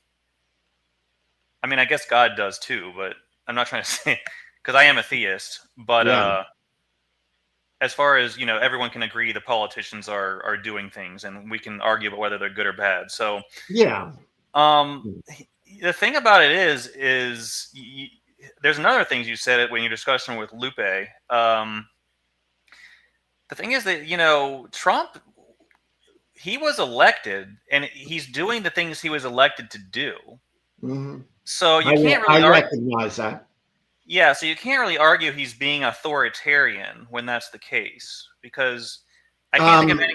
Go ahead. My argument is not that he's not doing what he said he would do. I do think that yes, he pretty much said what he was going to do, and he's doing it. So I agree with you on that. But I believe he was elected. Part of the reason he was elected is his vision was to give the executive branch more power, all right, and authority. So I view him as an authoritarian leader in that way. Not that he was elected wrongfully. I think he was elected. So I hope you can understand there's some nuance in my position. Yeah, there's some nuance, but I guess my point is, there are a couple things. I haven't really seen Trump do anything that is outside the bounds of the law. I don't know if you can name something that he's done that's outside the bounds of the law. All right. So he's attempting to change law, which I don't really think the executive should be doing. All right. He disobeyed the law when he was convicted of fraud in the state of New York prior to him being elected the second time. All right. That was a conviction completely in a United States courtroom, and it Mhm. found that he committed fraud. Okay. That's factually true. All right. Right now, aside from that, now Mhm. he is president, Right. and things like um, trying to change the law from birthright citizenship, which has been in my entire lifetime been the case, and is very much constitutional. It is. It's not. That's the whole point. What's not constitutional? Birthright citizenship. That's the dispute. So, Is what so there's no. people in Go ahead. my, how old are you? I'm I'll just say 60. I'm 62. In my entire life, that has been the law. yeah, but the problem is people have looked into this. It basically is it's not there's not a law in the on the books that says that people who are born in the United States are automatically citizens. It's basically a practice that has been going on for a long time. Well, it's been But the when you law. no, You there's don't no think it's law. been? That's the point. There is no law. It's just something the government has been doing, but on a dubious interpretation of one clause in the Constitution. And what Trump is trying to say, and this is being taken to the courts right now, is that when properly interpreted, birthright citizenship is not actually constitutional. So that would have to be adjudicated.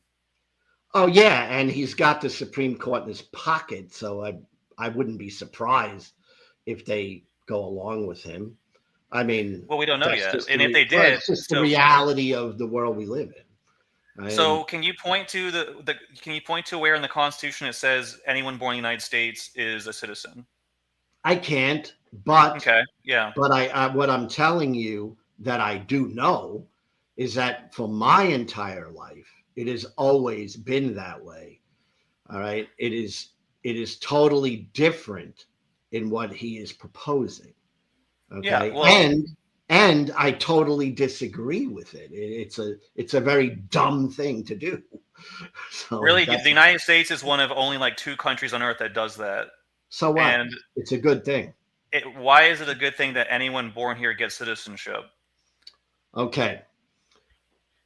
You could look at it, and of course, you may not like children and you may not like them being here, but the real reason for me is that I understand having children, and Hmm. I support children. So so for example, a child is born here and 10 years from now they throw him out of the United States. I would be against that because I like children.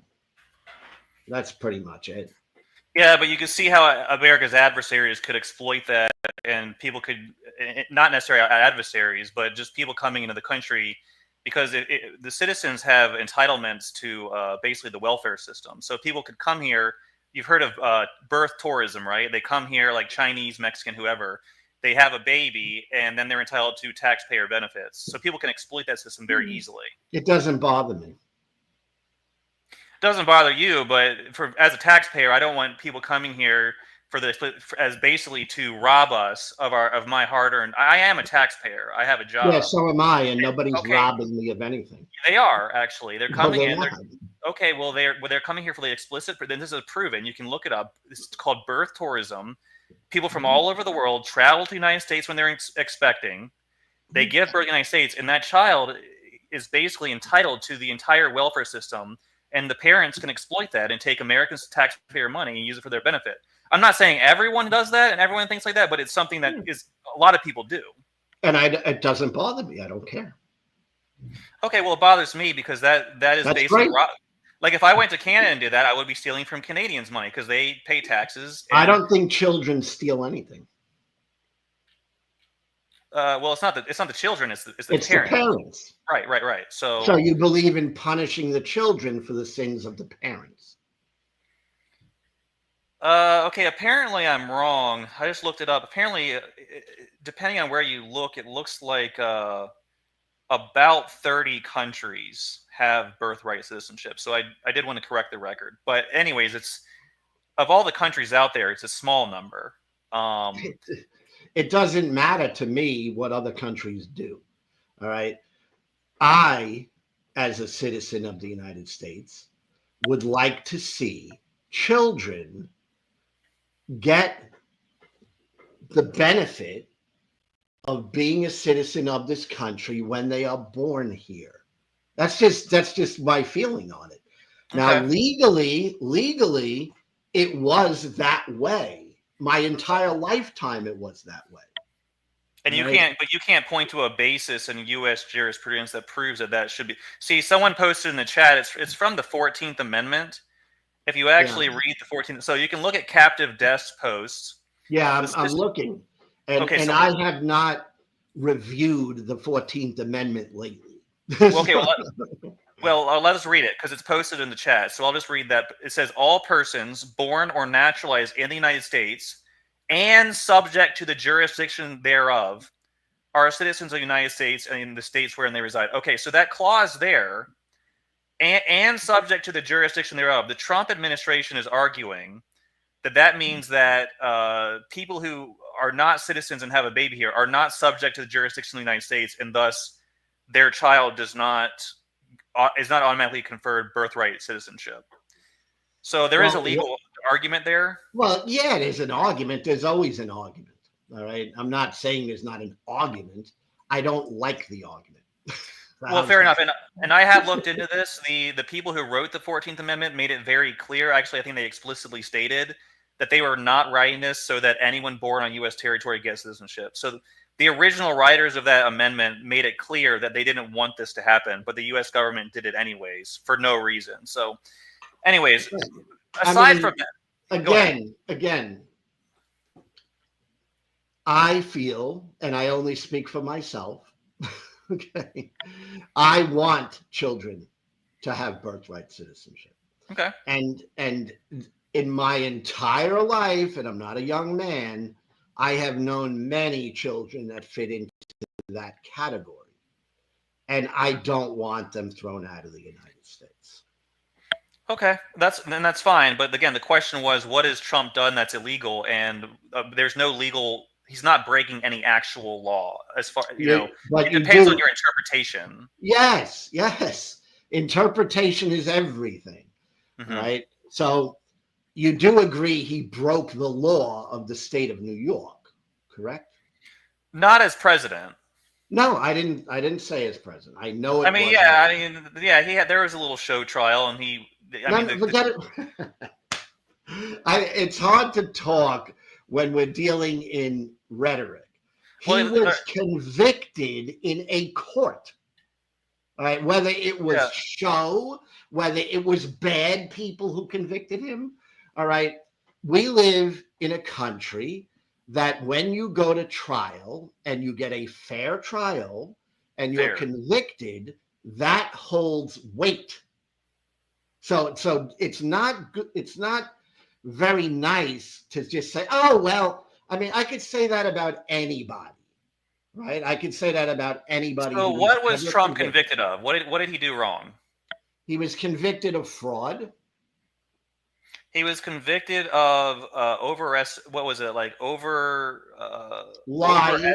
Lying. I think he was convicted, quote unquote, of overestimating the value of his properties. Yes, which is an illegal act.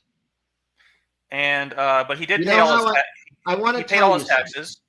Okay, I want to tell you something. You know how I know that's an illegal act? Go ahead. Because I know people who were convicted of that act. I'm not saying it isn't. And guess what? They went to prison for that act. Yeah, and I'm sure that in the state of New York, that is a completely illegal act in that state.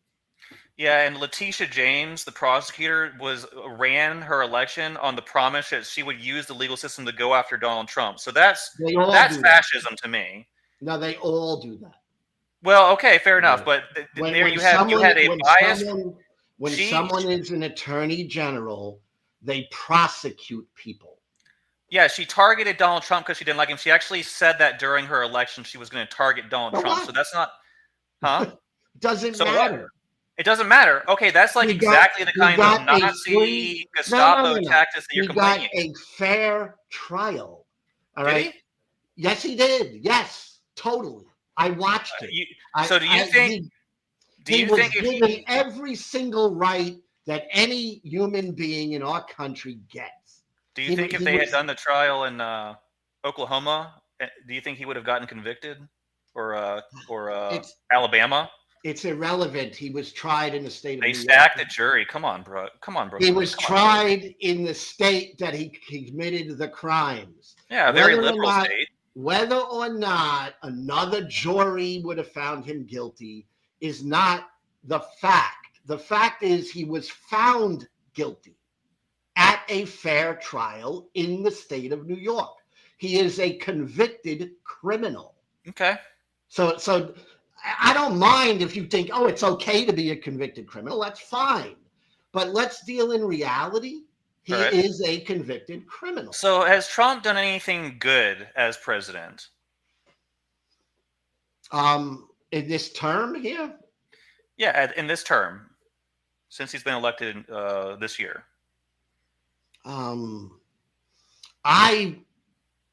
If I hear something that I agree with, I would say he did something good. So I haven't seen anything that I would agree with was good so far. So there's a couple of things I'll just point out. So when Trump got elected, egg prices were double what they are now, or maybe more. So egg prices have gone down. Okay. Hold on. I can't just accept things just out of hand. All right. Okay. I buy eggs all the time. All right.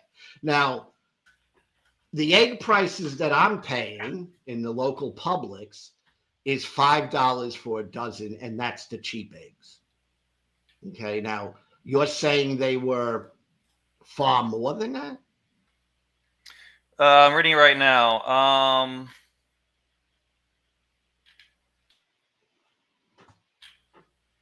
Okay. Basically, yes, it looks like multiple sources are saying egg prices have gone down over 50% since January when Trump was elected. That's a minor thing. Well, all right, let's talk about the big, beautiful. Yeah. So Trump. Because that, I mean, obviously, I don't see it, but I'm not going to say everyone's eggs are so high. I don't know. But I know that personally, my eggs are $5 for a dozen, and that's the cheap ones. And no, they were not more than that. All right. So this is all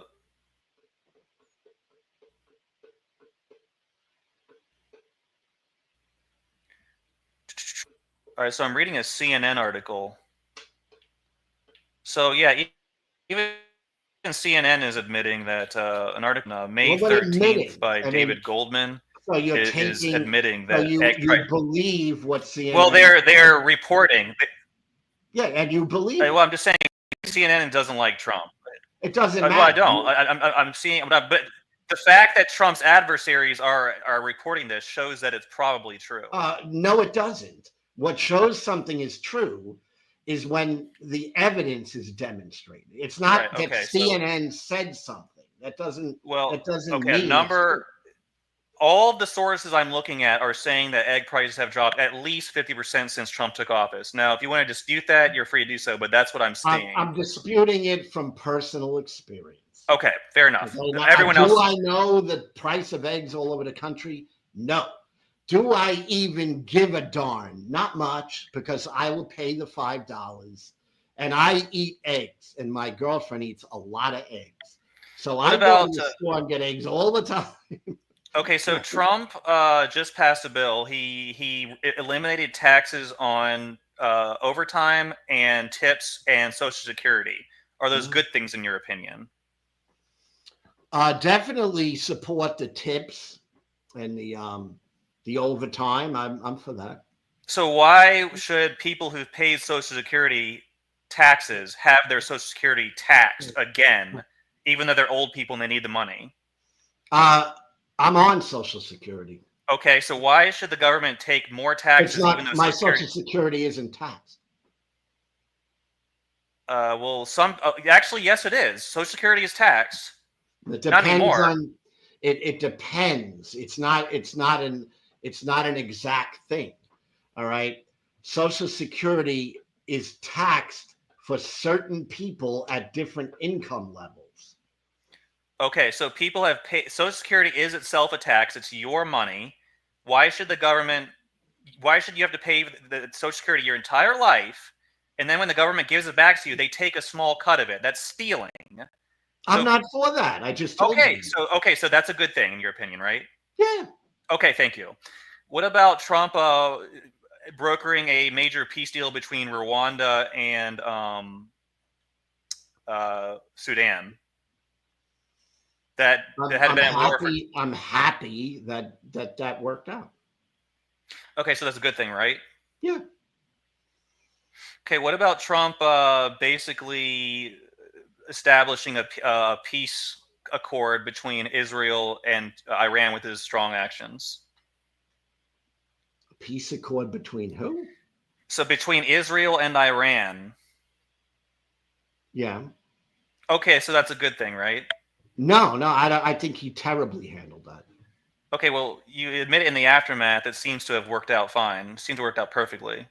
Oh, no, not perfectly. No. So Israel and Iran establishing That's a dream. It worked out perfectly. You have to admit, though, the conflict has at least subsided for now because of Trump's actions. Oh, well, I'm not disagreeing with that. All right. What I'm saying is you're taking it and then saying, well, he handled everything perfectly. No, he did not. What about all the criminal illegal aliens that have been removed? Do you support Trump removing them at least? I would support the removal of violent criminals. So a lot of them. So the ones who are convicted violent criminals, I don't mind that they are thrown out of the country. Okay, so Biden wasn't throwing them out of the country because they're all fodder for Democrat elections and votes and things like that. But Trump is. No. That come on.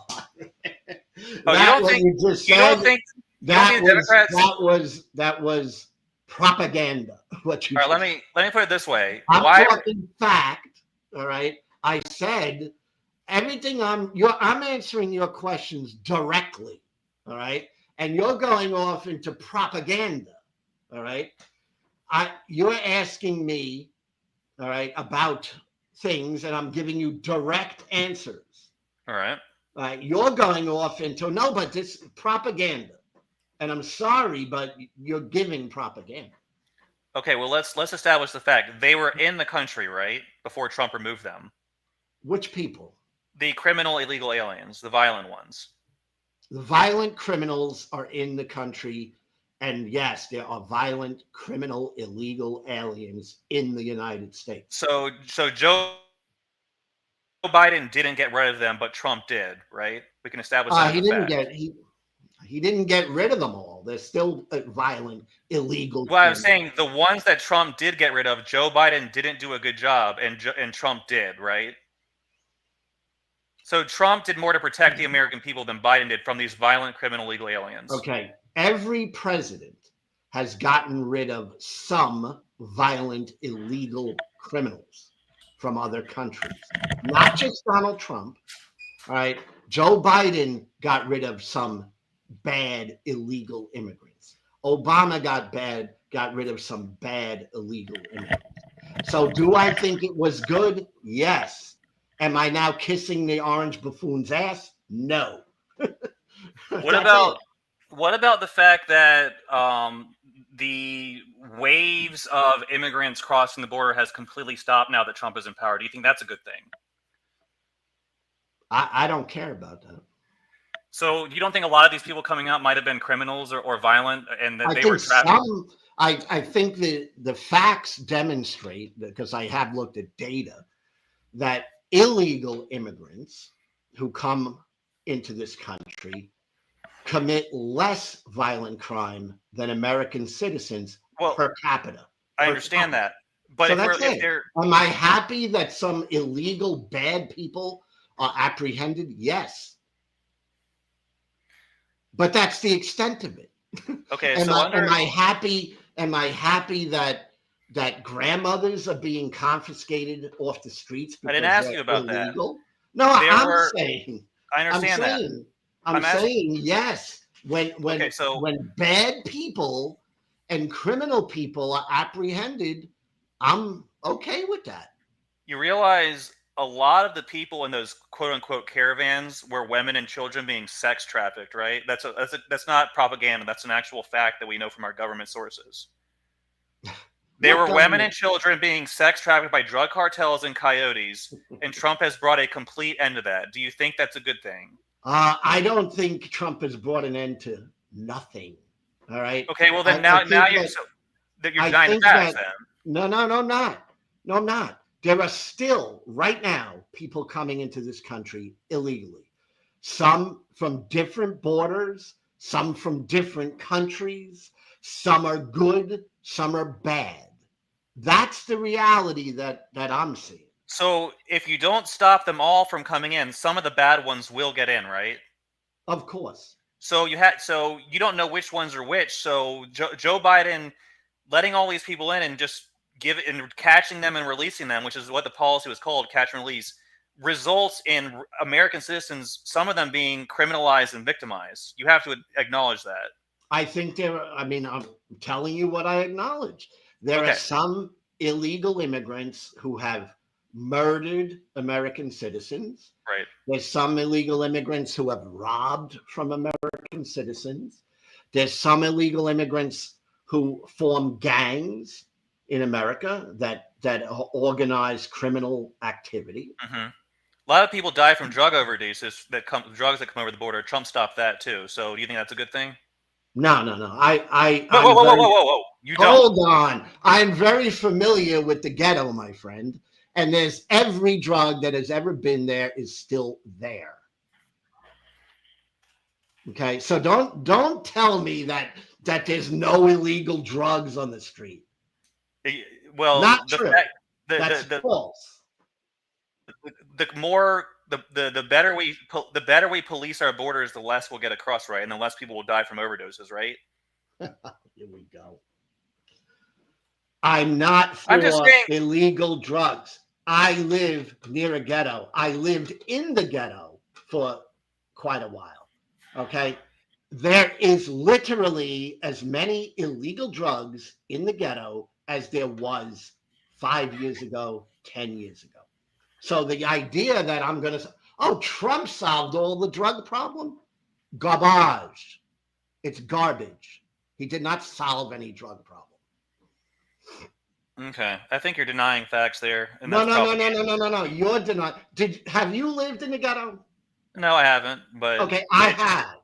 Let me tell you something. This idea that there's no drugs in the ghetto now is a joke. It's a joke. What do you think about Trump's tariffs? Do you think that they are benefiting American people? Not that I could see. Okay, so the fact that all these other countries were putting tariffs on us and we never did anything to protect ourselves, and now Trump is fixing that, you don't think that's a good thing, that Trump is standing up for the American workers, American citizens? I don't think he's standing up for the American citizens. Well, here's the thing. All the other countries, really literally, like I can actually say that every other country had massive tariffs on the United States, which means for us to sell our products there, we had to pay these massive extra fees. And we weren't doing that to them. And then Trump got elected. Joe Biden never did this. Trump got elected and he said, if you're going to punish the American citizens, you're going to pay a price.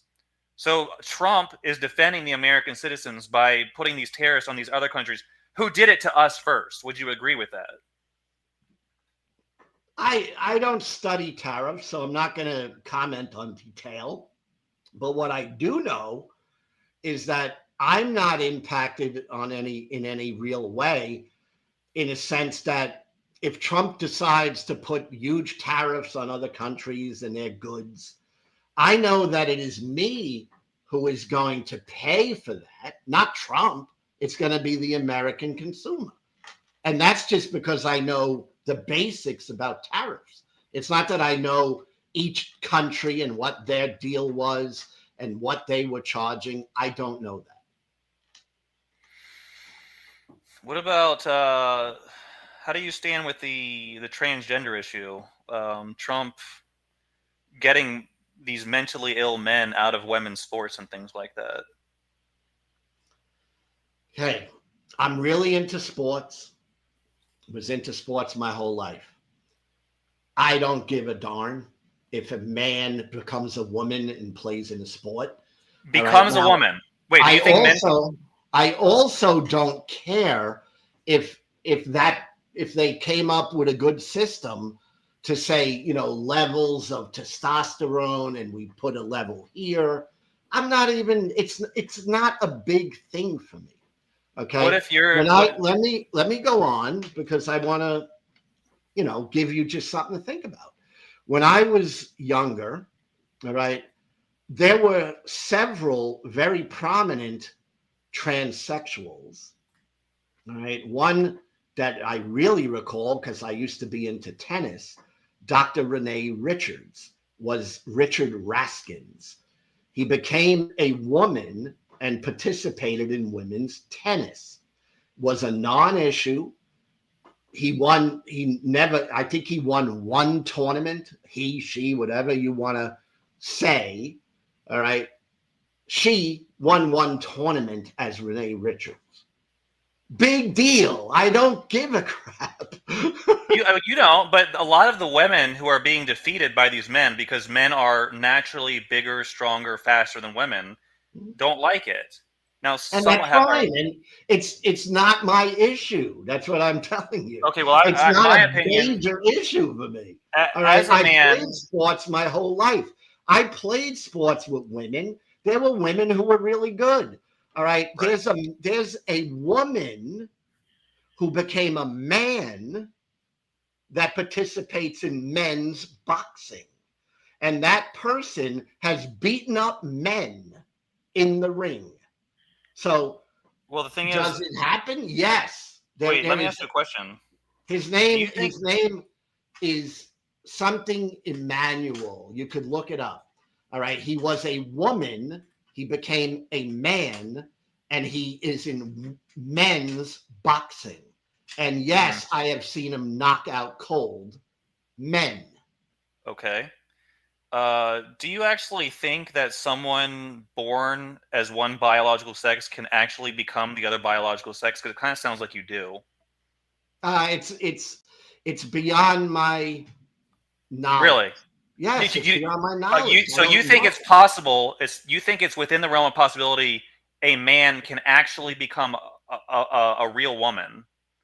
Well, we're getting into those words. What is a real woman? I mean, it's So you don't know what a woman is. something. I mean, my whole life, a woman Do you is believe defined. Do you believe that there is such a thing as biological sex? Yeah, Okay, so can a but person we're born as one but of the we're how many well, sexes are there in your opinion? I think there's like three. Okay, so let's say 3. Can There's someone men. Hold on. There's male. There's female, and then there's very few, but they exist, which would be classified as intersex. Or there's a word that's not coming to me. hermaphrodite? Yeah, and they're Okay, rare but exist. right. All Okay, right. so let's say there's 3. Can someone born as one of the biological sexes become a fully functional member of the other sex? That's where I don't know The answer because is no. The well, answer is that's no. your answer. No, All the right. actual the scientific answer is no because the scientists have not figured out how to take the genitalia of one of the sexes and basically remove it They and replace remove it with fully male. functional genitalia of the They other sex. definitely remove male parts. Oh, they can remove it, but they just can't replace it with something that's functional. So it's entirely cosmetic. Well, So no. you When can't act. when you get castrated or have your balls taken out, it's far more than cosmetic. Well, the thing is, you don't actually have a functioning female I didn't say genit. that. Okay, I so I you can't. said if a man has his testicles removed, is that just cosmetic? I don't know what the purpose of it would be. It doesn't Like, why would a matter. person? It happens. There are men who get their testicles removed. Yeah, but if they're doing it to become a Right? woman, they're going to fail. They can't. It's impossible. I, I mean, you again. Let's be direct. I'm being direct. All right. If a man has his testicles removed, is that more than cosmetic? I don't see what it accomplishes. If you're trying to I train, didn't ask that. I said, is it more than cosmetic? okay, yeah, you've lost your reproductive organs. What have you Is it achieved? more? Is it more than cosmetic? You're struggling with that. Why? Uh, Maybe it is, Well, but you haven't achieved your. are people looking at males and looking at men who had their testicles removed? Is that a big cosmetic issue? So what does it What mean it to you? does, hold on. What it does, all right, is when a man has his testicles removed, it affects his whole hormonal system. All right. So it's not just cosmetic.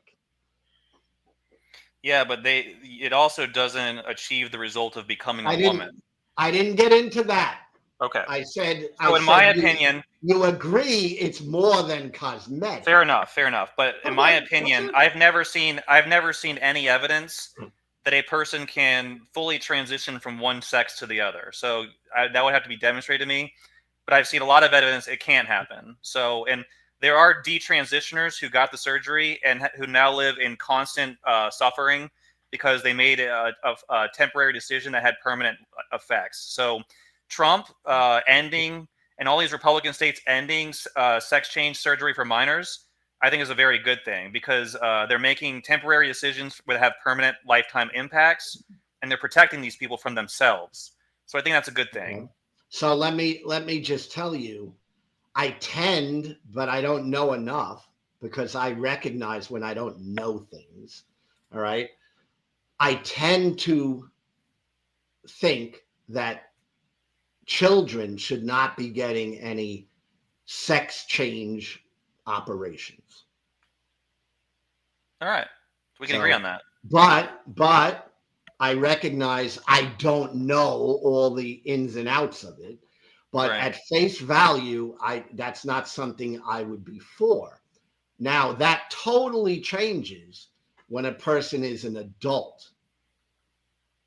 In my view. I can agree with you there. I can agree with you. Yeah, if an adult wants to transition, that's up to that individual. I don't think it's a good decision. We're pretty much the same. Okay, yeah, so we can agree.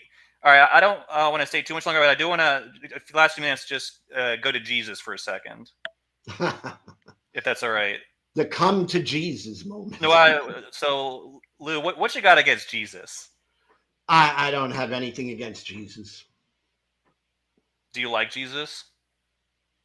I don't know Jesus. He's a character in a book for me. Do you think Jesus was a real person? Not sure, probably, but definitely not sure. Not sure. Okay, well, that's fair. Sure. But I'm even if Jesus did exist, you probably don't believe he's the son of God. I would imagine, being an atheist. Yeah, I don't believe God, and I don't believe God has children. So no, I don't believe he's the son of a God or a God. Do you think when you look at the things that Jesus taught, doesn't that kind of sound a lot like the things that you would like to see happen in society about, taking care of the children, helping the poor, and things like that? Isn't that all in there? When I've read the Bible, and I've read it several times, and I read it as a Christian, there is both good and bad in the book. So as far as I'm concerned, there are things that Jesus said that I would be in with, and I'd say, yes, that's pretty cool. Some of the most basic principles, like do unto others as you would have them do unto you. The love aspects, the agape love aspects that are there in this character named Jesus, I would go along with that. But there are other things that I think are horrendous. So for me, it's a mixed bag. Yeah, I understand. I think when you're talking about the horrendous things, you're more talking about things that are beyond what Jesus himself said, maybe things you read in the Old Testament. And I'm not even necessarily... Well, I always was taught that Jesus was God. Yeah, I don't think Jesus ever even claimed to be God. So Well, we'd I have mean, to. again, this is the nuance of Christians. I mean, Christians have different views of this stuff. Right. My view used to be that Jesus was God. Yeah, and I So think so there's I cannot separate the God of the Old Testament and just say, well, that wasn't Jesus, because I used to believe Jesus was God. Now, if you believe Jesus wasn't God, all right, that's a different view. And that has its own, issues or whatever. mhm. But I'm personally, Well, I used to if we think Jesus was God. and that's a common perspective. It's actually the majority perspective, so I can't fault you there. But what I will say, if you just look at the things that Jesus said during his earthly ministry, I think it conforms a lot to the things you say you would like to see people do. And this is where I'm going to finish. It's commanded. In atheism, there cannot be a command that is transcendent. Hold on, let me finish. Yeah, That I is got you. transcendental and universal and applies to all people. So I think you are working by opposing Jesus. You are working against the very world you were trying to create, and that's the last thing I'll say. I'll listen to your response and then I'll leave. But Okay. um, that's Well, the last thing I'll say.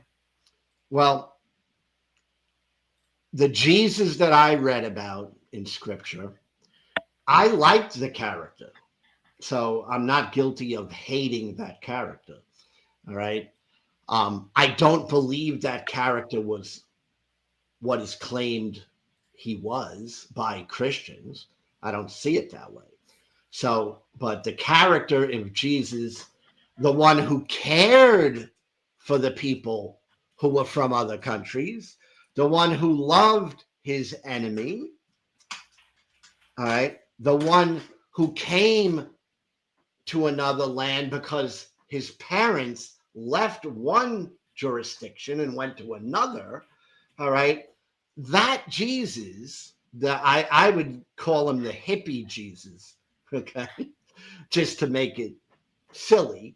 But the hippie Jesus, yeah, I think he was a pretty cool guy. The problem is, I have no idea what this Jesus, if he existed, really was in the first place. So the character, yeah, he's a pretty cool guy, cool dude.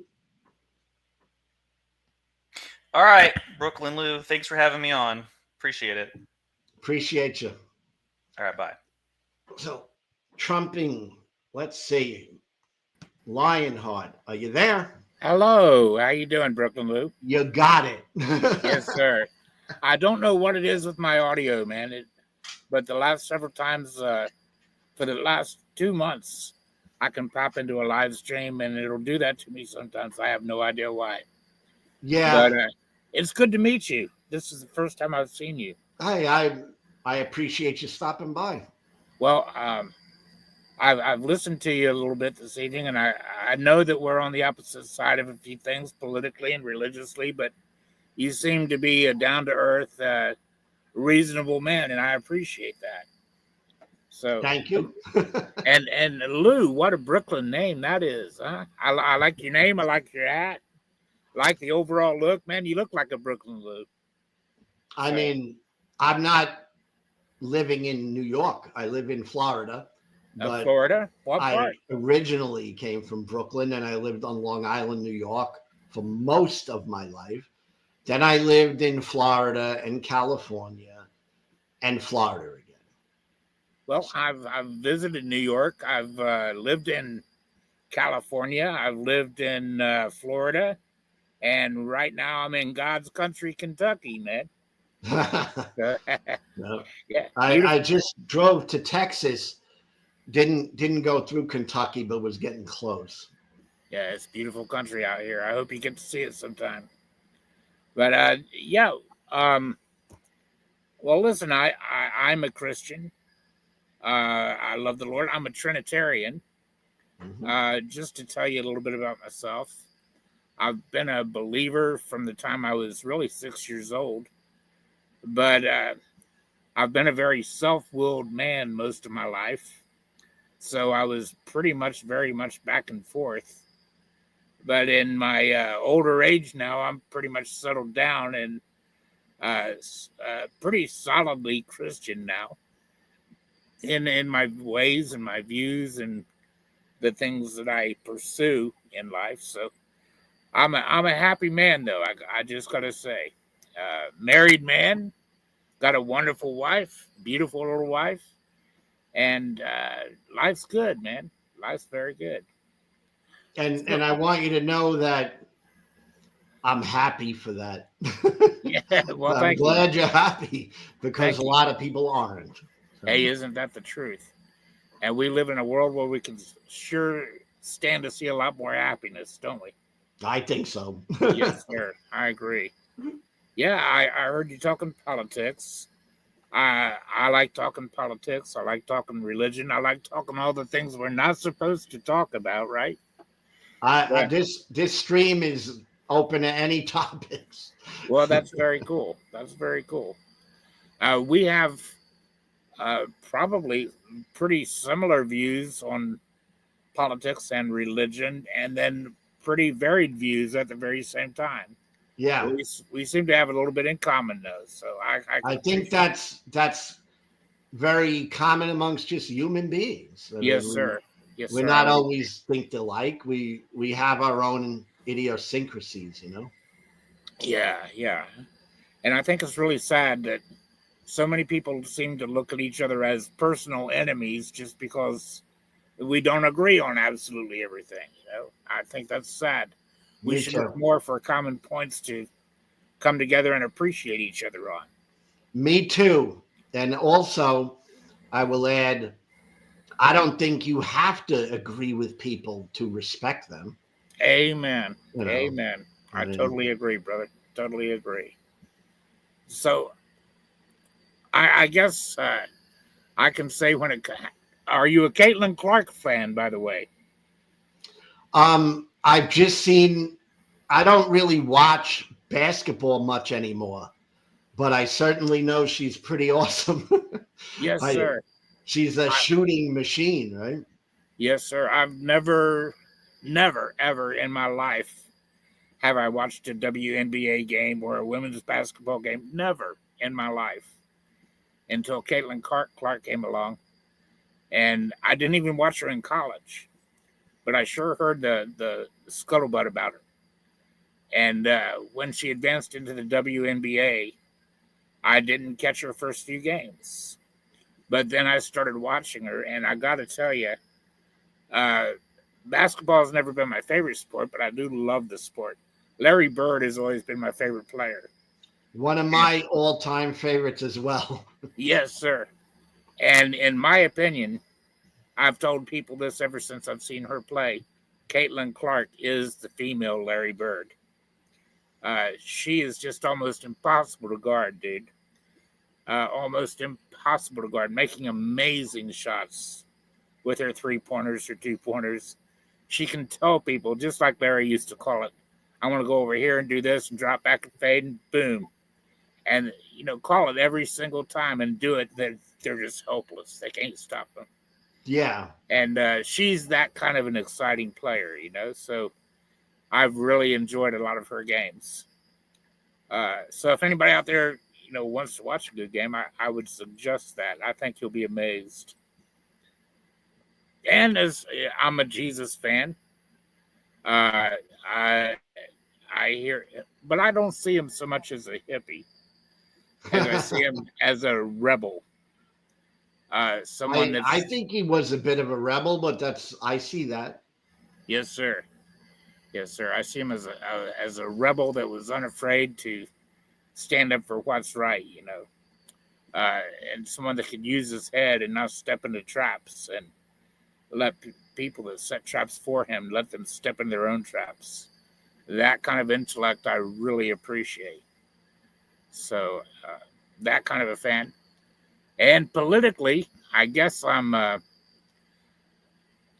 would call myself more of a libertarian than a left winger or a right winger, but I am a conservative libertarian, if that makes sense. Oh, it makes sense to me. And I have a lot of libertarian in me as well. Yes, sir.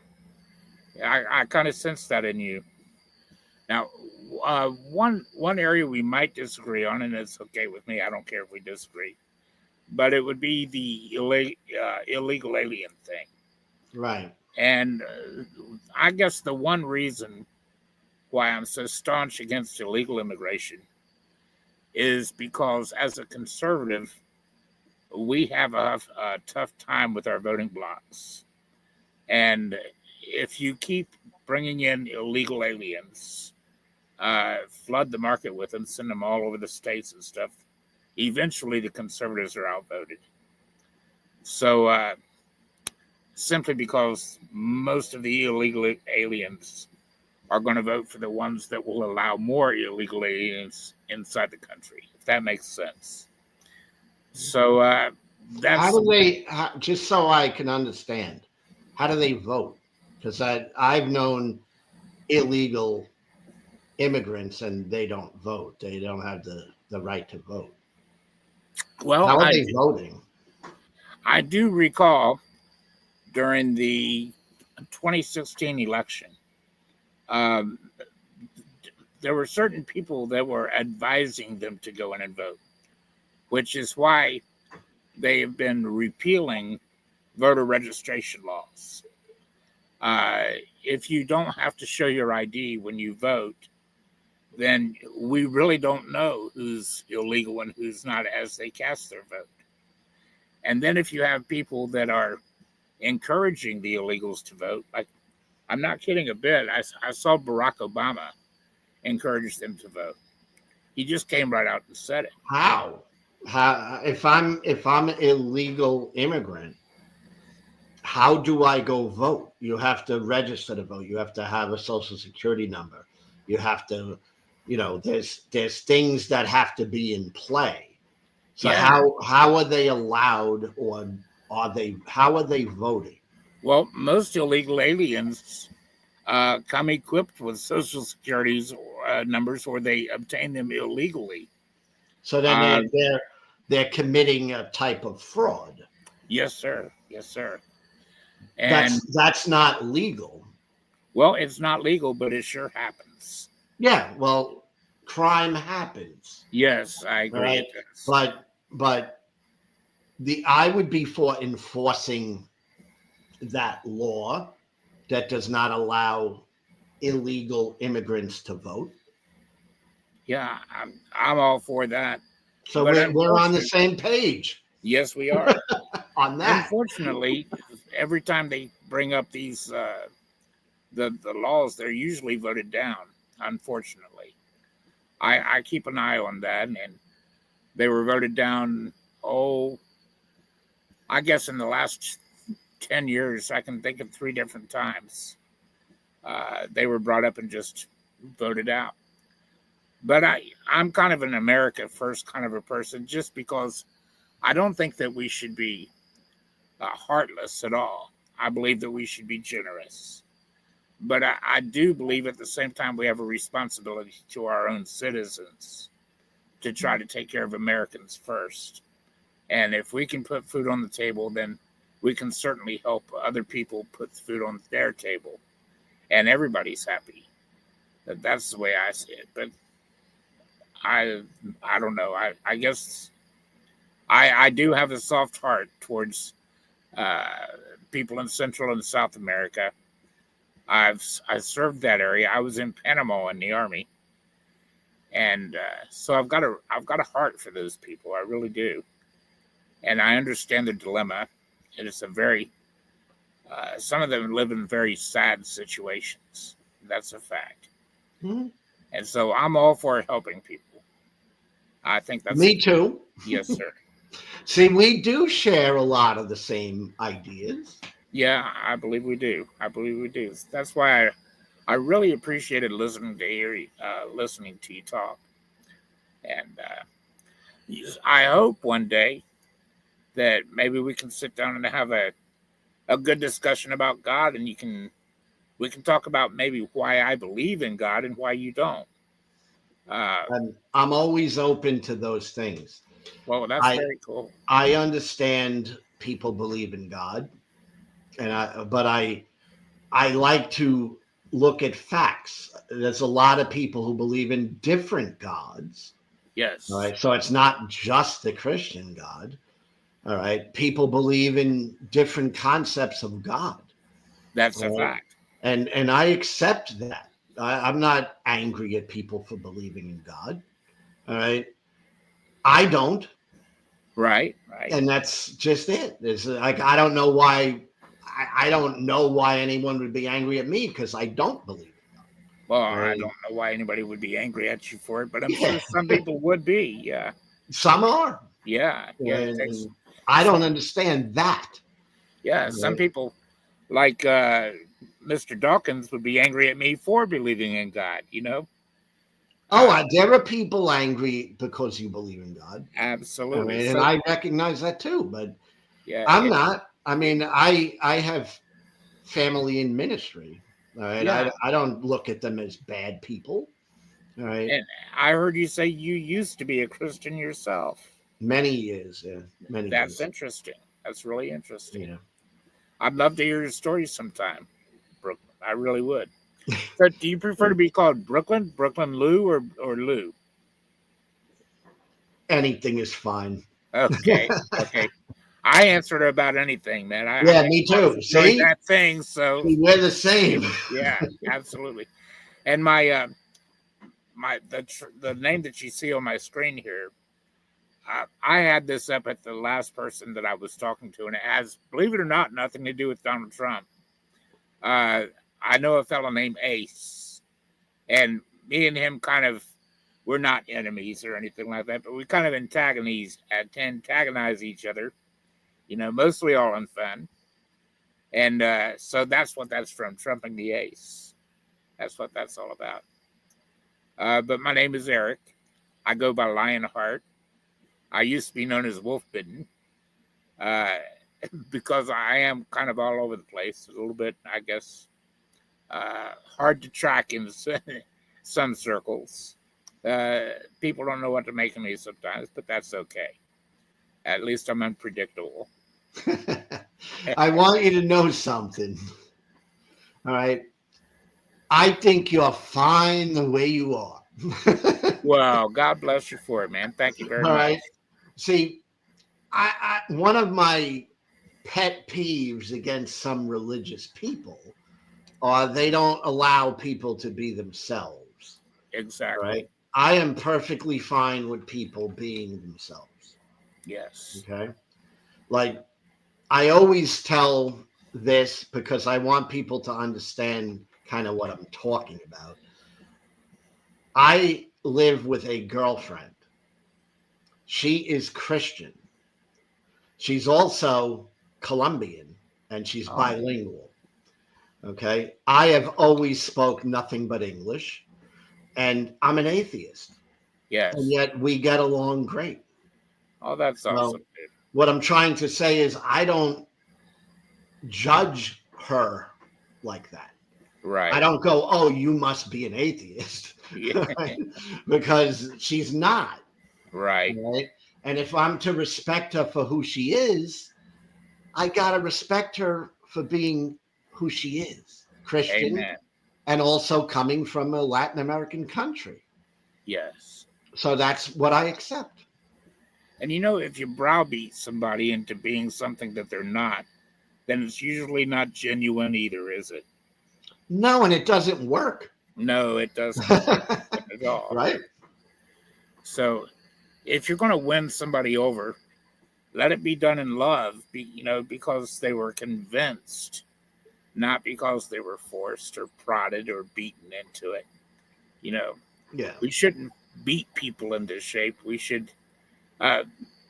My wife and I, we used to raise calves. And I found that the best way to get a calf from point A to point B isn't with a stick, but it's with a handful of feed just walking right in front of them. You know, Yeah. that's the best way to lead them. And they'll just follow you right along. That's the best way to deal with anything, I think. Yeah. We have a lot in common. Well, and I'm sure there are many things we totally disagree on. I'm sure. I get it. All right. But it's not, I don't mind disagreeing with people or people disagreeing with me. So Amen. that's Yeah. one thing you got to understand. Yeah. Where I look at people is how do they treat other people? That's like what I look at. Yeah. You know, if you treat me decently, you could be you, do you. Yes, sir. You know what I'm saying? But if you're gonna, beat on me, yeah, I'm not gonna like that. Yeah. Right? Yeah. Yeah. That's for sure. Um, you're not the typical internet atheist, and I don't think I'm the typical internet Christian. I But see that too. yeah, I see that too. I've dealt with all kinds of people, but you're one of the friendliest persons I've ever dealt with on either side of the road. So I appreciate you, Lou. Let me just tell you that I appreciate you. Well, I appreciate that you can understand that each person has to be looked at as an individual. Absolutely. Because if we just to judge people off the cuff, we can make mistakes. Yes, we can. And we, if we don't take the time to try to relate to another human being, we can be totally wrong about them. Yeah. You know. It's funny you say that because I've made that mistake in the past. And one time, not too long ago, I know this group of people that are just very hard to deal with, so sarcastic, and they just love to play word games. And they had a fella on their program, and I was popping in to talk to him, and I just assumed he was like the rest of them. And we started I started kind of getting drawn into almost an argument with this one group, and then he started to talk, and I assumed he was just like them, and I snapped at him. And well, not really snapped at him, but it was a snap judgment. And I came back the next day, and I had to apologize to that man. I really did. I said, I'm really sorry. I assumed that you were going to be the type of person I couldn't talk to, the type of person that would play games and, straw man and just be sarcastic and stuff. And you weren't insincere at all. You were absolutely sincere, and I misjudged you, and I'm sorry. So, I guess it happens to all of us, to misjudge on occasion. Yeah. And I hate to do that. I really hate to do that when I do. It just makes me feel like a heel. But Yeah. I've got a call I've got to take. Brother Luke, God bless you, man. I'm going to drop out. Thank you for your time. Thank you for stopping by. Appreciate Bye-bye. it. That was a great, great conversation. Great human conversation. We're all not alike. We have differences. I mean, we have different places we've come from, different experiences, different cultures, all of that. I just kind of try to look at that as a positive and not a negative, because I find it interesting to meet people who may not be like me. I like diversity. That's just, personal. Right? I don't want everyone to be like me. That'd be a darn boring place to live. Are you anti-theist, Jelly Bean? I don't think so, but I don't believe in gods. So if not believing in gods is anti-theist, then I would be considered anti-theist. But I'm not against people and whatever people believe, because it's not an easy world that we live in. And it's hard to keep ourselves together. And if a belief in God helps a person stay together, makes their mind more stable, go for it. Doesn't, certainly cool with that. So I don't think I really fit into anti-theism.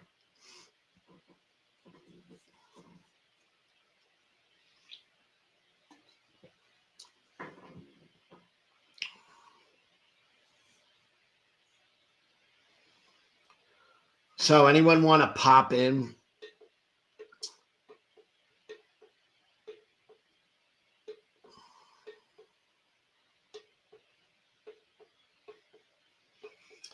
Captive desk. Captive desk. I certainly have seen you around. Would love for you to pop in so we could just chat.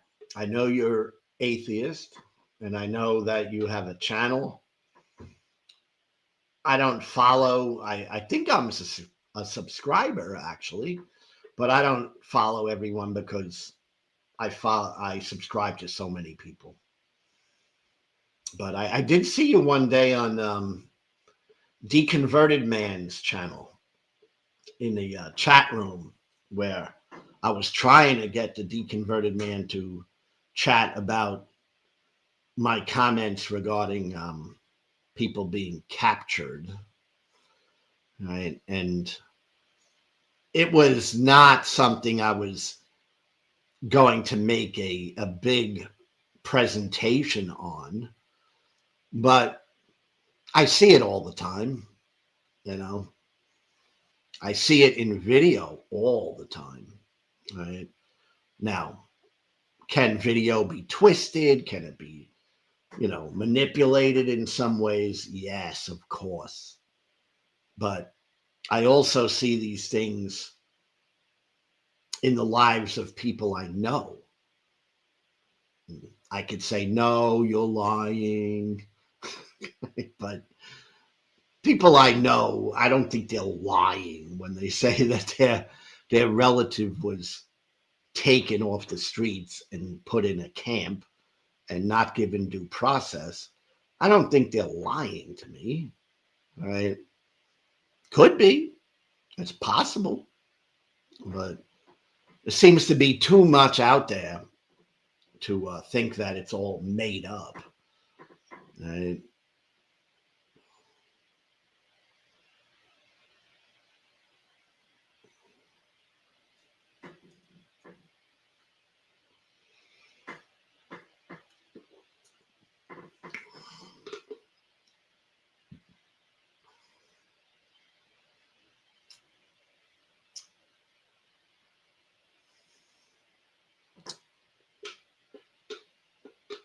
So, anyone want to pop in and chat?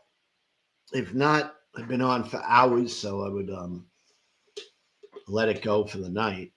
But I really enjoyed this, and I enjoy seeing the interactions on the comments, the chat room, and I enjoy talking to people face to face on here as well. So,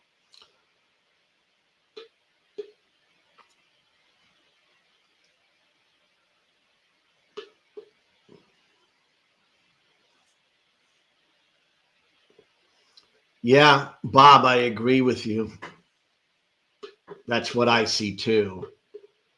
People are overly confident in what they believe without really demonstrating it to be true.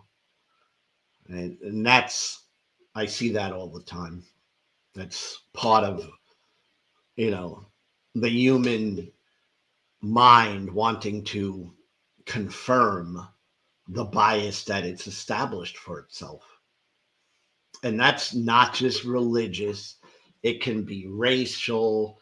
It can be cultural. It could be looks. I don't like that person because I naturally think that that person doesn't look right. These are judgments that humans make, and we can be wrong. And that was what was so pleasant talking to Lionheart, because he recognizes that same thing. We can be wrong, right? And if we care, we want to make it right, if we care. But a lot of people don't care. All right, they prefer to stay in a particular bias, even when it's demonstrated that they could be wrong. So, anyway, I guess that's it. I'm gonna go, and I appreciate everyone for stopping by. Let me know in the comments if there's anything that wasn't covered. I certainly can't talk to everybody because I'm pretty good at one person at a time, and that's about it. So, anyway, have a good night, everyone.